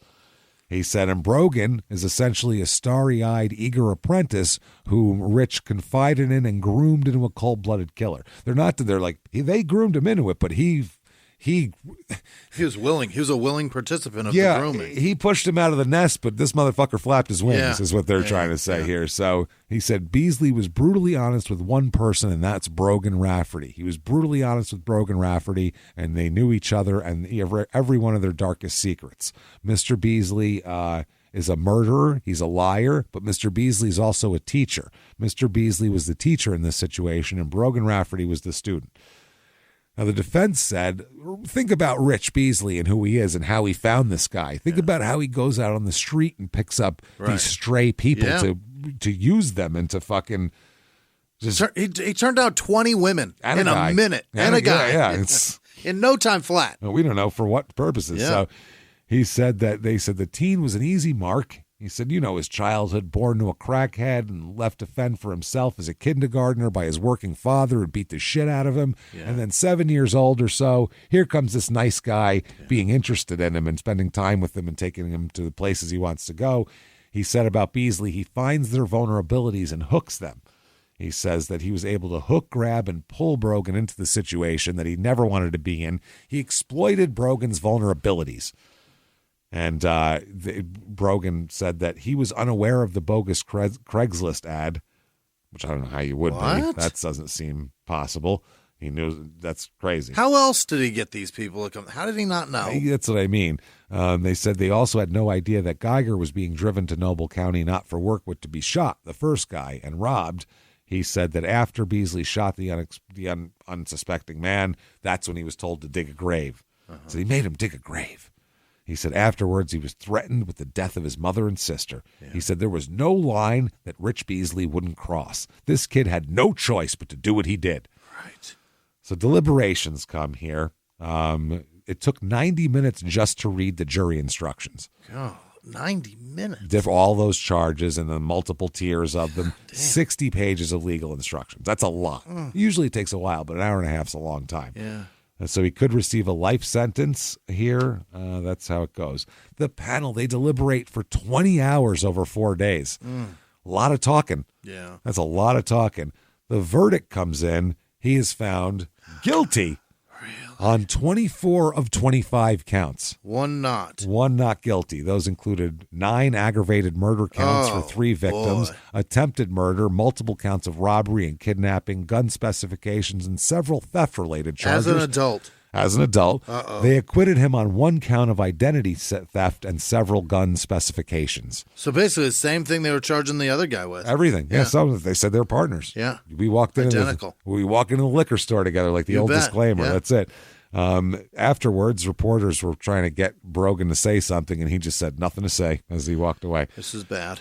So the jurors Dana Nash and Michael Lewis of Akron, they interviewed them, and they said it was Brogan's contradictory changing words from the witness stand and during recorded interviews with law enforcement that fucked him. Yeah. They said we was kind of skeptical, Nash said, because he was kind of contradicting himself during his testimony and some of his interviews. Oh, God. Luckily, we took good notes. Oh, I bet they were spelled perfectly.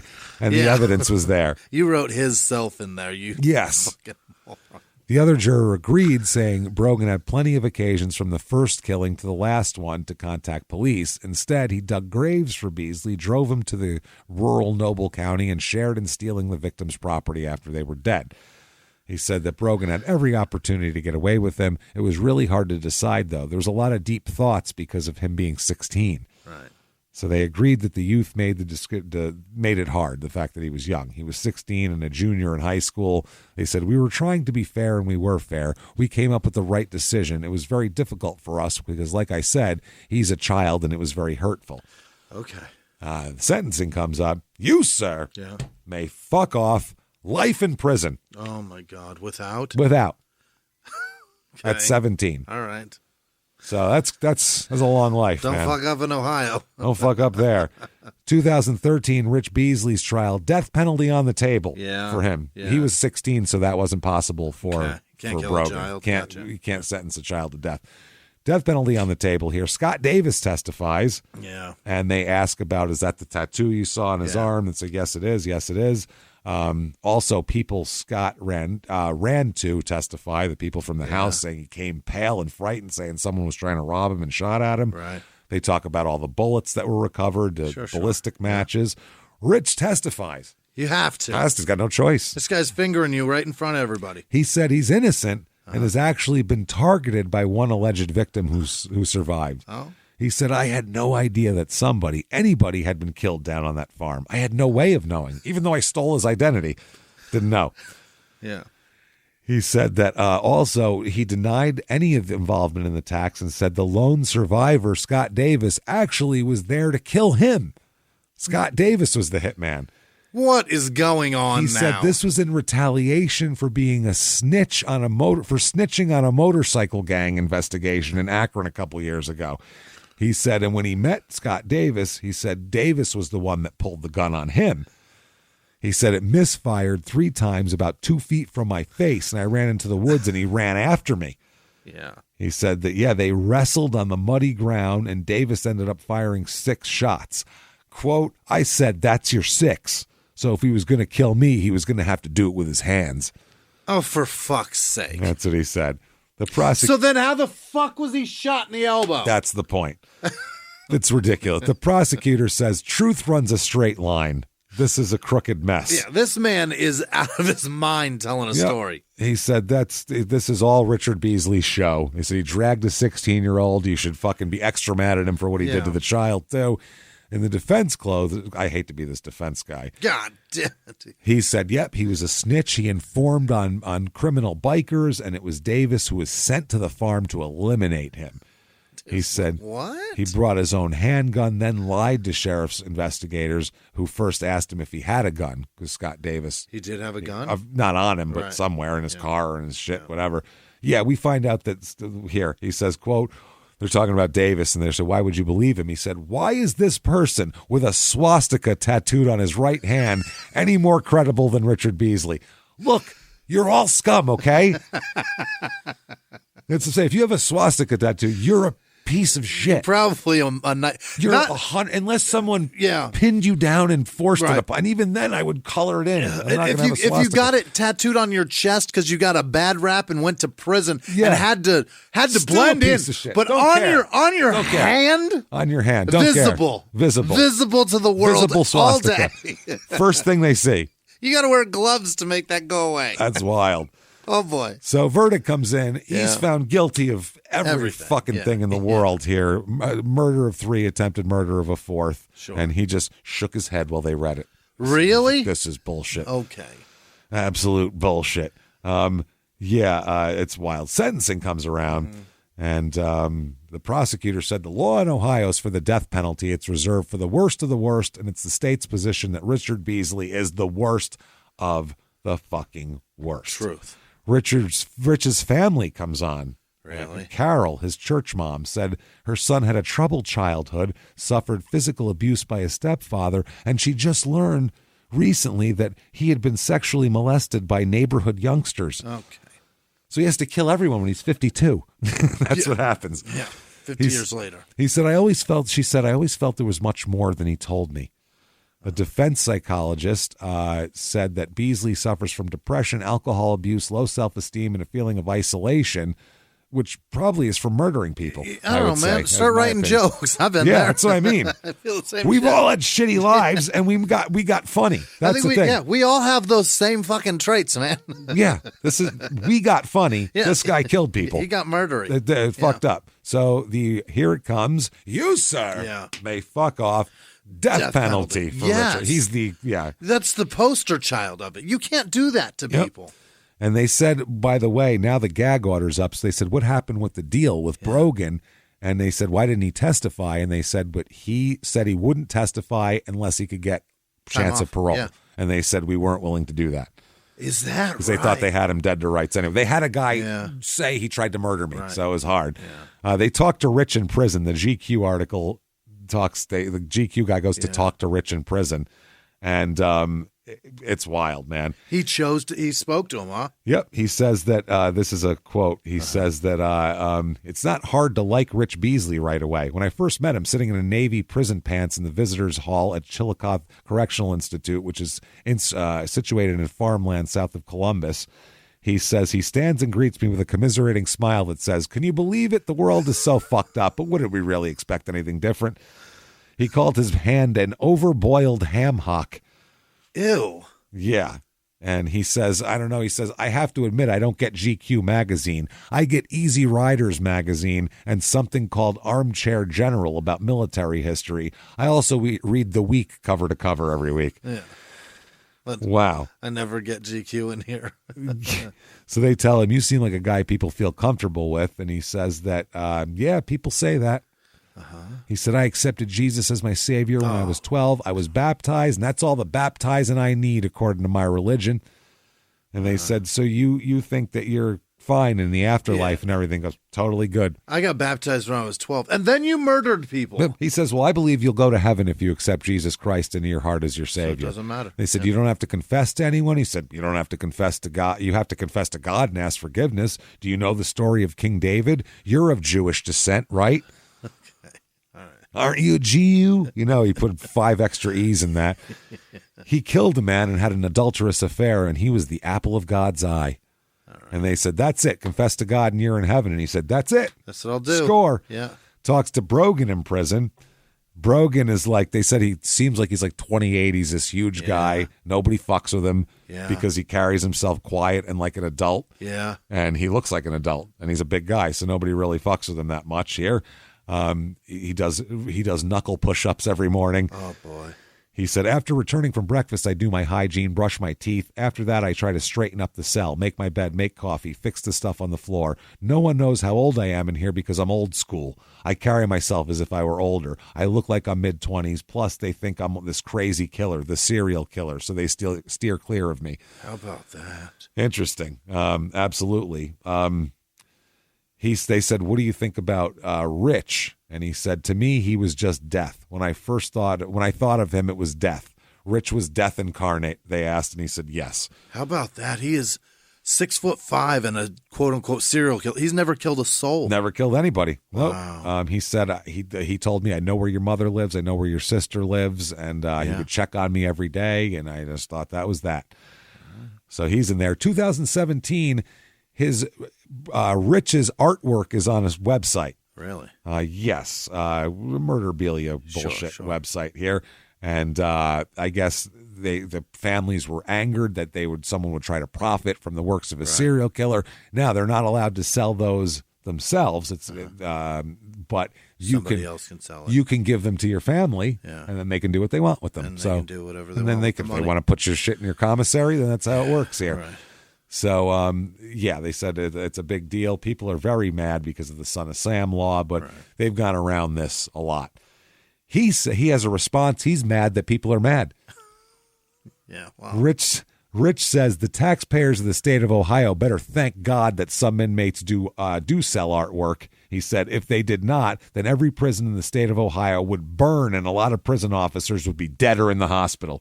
What is that? Oh, because we've got money and we can buy things, otherwise we'd riot? Supermax prisons, that never happens. He said, other people are free to sell my paintings as per the law as I read it, and I'm free to sell my paintings if they were painted before my conviction and therefore unrelated to my crime. Okay. He said, there are, however, no such paintings currently in my possession, nor is there any chance that there will be. All right. So, that's fucking wild. So sucks. he's still in prison. Yeah. He's I would not say. dead yet, huh? Not dead yet. I don't think. Still in prison, hasn't been killed, and Brogan's there. He appealed based on the fact that the governor's son was the judge, and he should have recused himself, and it didn't work out for him. So he's pretty fucked. It's tough stuff, man. I don't think he's getting off on that I think one. you're going to have to do the time. They got him pretty. He's one of those guys that'll probably drop dead in there before he's fucking executed. But Brogan, he's got a long. Boy, oh boy. I'm okay to parole that guy in 30 years. You think so? Yeah. I am. Yeah. I feel bad for him. I feel bad for him, but if he gets out, I don't think he's going to do shit. I think he's going to do anything. I think he's going to go get a job and shut the fuck up and do his life. He didn't hurt anybody. So I think that's all he's wanted is stability. Yeah. Unfortunately, the stability he had was just about helping a murderer. That's it. So there you go, everybody. Caldwell, Ohio. Wow. A complete mess. If you like that show, please tell the world about it. Tell everyone, as many people as you can, in person, social media. I don't give a fuck. Write a letter, put it in a bottle, and push it off the fucking ocean for all I care. Tell everybody. Tell everyone you can. Tell the birds in the yard for all I give a shit.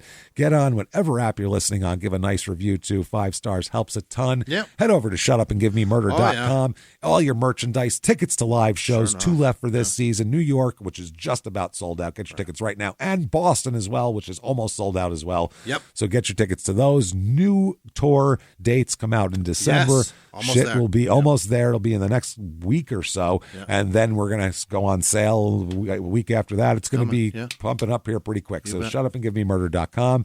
Follow on social media at Small Town Murder on Instagram, Small Town Pod on Facebook. Right. Hang out with us there. Keep chilling. You definitely want Patreon, patreon.com/crime and sports. Yep. Gets you all of the bonus material. $5 or above gets you everything. Hundreds of back episodes. New ones every other week. This week, Marsha. Crime and Sports, Marge Shot, worst owner ever, and then of a baseball team or any sports team. Yeah. Really just a bad person. Terrible person. Then Small Town Murder, the Sarah Boone murder trial, the suitcase killer. Yeah. We're going to talk about all of her crazy testimony. Battle of the bad bitches. Yeah. Who's worse, Sarah Boone or Marge Shot? That'll be the contest from this. Tough call. That's patreon.com/crime and sports. And you get a shout out at the end of the show, which is right now. Jimmy, hit me with the names of the most wonderful fucking people who would never, ever, ever have shallow graves dug for us in advance. Hit me with them right now. This week's executive producer are Larry Butterfest, Chelsea Morgan, Gary Howard, Lauren Kell, Reagan Shalkley. She named a dog after me. Somebody ran it over. Oh, well, motherfucker. They knew. Poor dog. Jesus. I'm so terrible. Sad about that it. Sucks. Fuck. We're sorry. Neil Jones and Morgan von Bierschoten. Thank you guys. You guys are amazing. Other producers this week are Peyton Meadows, Liz Vasquez, Julie Del Vecchio, Thomas Smith, Janice Hill, Bryce Johnson, Abby M., Chelsea Coasty Shock, Poppy, Poopy Diaper, Michelle Alley, Joanne with no last name, Vicky O'Hara, Ronnie Osborne, Mike Lally, Joelle Perry, Sky Fitzpatrick, Cecil Taylor, Cecil perhaps, Juliana Higgins, Jessica with no last name, Emma with no last name, Allison J. Stroopczewski. That's one. Chris Cries. Is it Chris? Cries Rex? Chris Rex. I don't know. James with no last name. Addie Gossen. Maybe Gossen. The letter B. Addison Burley. Your favorite stripper. That's a narrow down. Boy, I got a lot of those. Stephanie with no last name. Jenny down. Marie, Zach Shakur, Mo Cummings, Alyssa. Zach. Lesser known Shakur brother. Zach, She ran out of good names. His other brother, Cody. But it's just Zach with a K. Cody That's Shakur. Kind of cool. Yeah. Alyssa Coral, perhaps. Dennis McIntosh, Shannon Dominguez, MG, Kim Thomas, Scott Barrell, perhaps Burrell, Sarah Mongold, Layla with no last name, Kaylee, Kahlua. All right. I don't think that's a real name. If she's got Kahlua money, good for her. Hey, Glinda Smith, Lisa Karowski, Met Ali. All right. Ali. That's a very that's a stretch, babe. You can do better. A.K. Dana Ritchie, Janice McKay, Lindsay Hall, Punkin with no last name, Hannah with no last name, Agent Cody Banks, probably the real one, I'm sure. Not even this actor. He's out driving now. Sarah Smeg White, yikes. Barbara Villalobos, reluctantly upbeat, Letitia Cipriano, Alicia K, Liberty Marullo, Aaron McDougal, yes, Nikita Lynn Voorhees, Ellie Mankey, Candace Porter, Jessica Cullum, Kelly Greenwalt, Dawn Lachaw, Jennifer Lips, Allie 7, Michelle Barker, A.R., Addie Deacon, Brooklyn with no last name, Amanda N., Jessica Coburn, Jody McGinnis, Miranda Beard, Adam Richards, Jesse Lopez, Callie Beasley, Noah Holmes, Shanna Cara, Jenny Rump, Diane Alexander, Chris with no last name, Brendan Page, Chandra with no last name, Sydney Felson, Edward Snook, Tyler Coates, Brad Taylor, Ted Steffi. Nope, that's Todd. Shauna Eregwin. Donna Smith, Timothy Human. That's Aaron Hearn, Taco Truck, Nassus, no last name, Cy Cannon, Joseph Novak, Michael York, Bretour. What is that? Bretour. I don't know. It's Brie with like mature, T-U. Oh, all right. mature. Alex with no last name. Jennifer Mateus, Trinity Perrin, Stephanie. Nope, that's Stacy Booley, Mel LaCava, Nikki Gonzalez, Roni with no last name, perhaps Ronnie. Emily Birdsong, Katie Mace, Mass. Rigel with no last name. Rigel, perhaps. Derek Mahaffey, Ben Stewart, Mark Bust. Patty Cake, Heather Kawaguchi, Macy Fowler, Leah Fiddler, Don Shaw, Tyler Siferi, Megan Wick, Tammy Clementi, Aiden Martucci, Josh Finley, Eric Bircher, Bobby Snyder, Alicia Rose, Zachary Norton, Benfield, Patricia Moran, Christian Steenport, Katie Boland, Pam Van Shy, she perhaps, Comey Merder, 69, I don't know what that is. Travis WTAF, Stephanie Clark, Isaiah the Savage, 13 though, because there's 12 others. Drea obviously. King, Sierra Stribling, Dennis G, Derek Hughes, Josh Zulo, Nancy with no last name, Sean McQueen, Jen Rodriguez, Biku Bacco, Sol Rivera, Kimmy with no last name, Ashley Sanchez, Christian with no last name, Jess with no last name, Grim Seif, Alex Sweet Cheeks, Stoats, L, the letter L, Miss Dr. Aaron, you've earned it. Just Dr. Aaron's fine. Abigail McDermott, Gary Courier, Nikki Satow, Philomoni Sagapaludi, Palutele. That is a handle. I don't know. Rebecca Schweitzer, Rob Hall, Vanishing Point, Merritt Anderson, Briag and Sirion? What the fuck is that? Zach Hines. What the fuck are you? Chris Williams, Mango with no last name. Rebecca Tierney, Steve Ann, Renata with no last name, and all of our patrons. You guys are the best. Thank you. Thank you, everybody, so much. We can't tell you how much we appreciate every week, everything you do for us. You are the best, and keep coming back week after week and seeing us. You want to follow us on social media, shutupandgivememurder.com. It's got a drop-down menu. Keep coming back, and until next week, everybody, it's been our pleasure. Bye.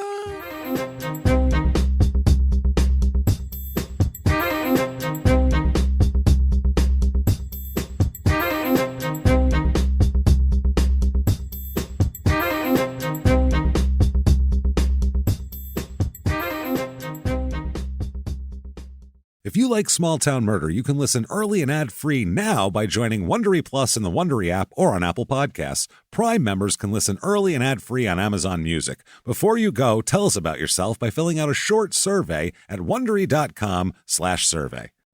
1942, Europe. Soldiers find a boy surviving alone in the woods. They make him a member of Hitler's army. But what no one would know for decades, he was Jewish. Could a story so unbelievable be true? I'm Dan Goldberg, and from CBC's Personally, Toy Soldier. Available now, wherever you get your podcasts.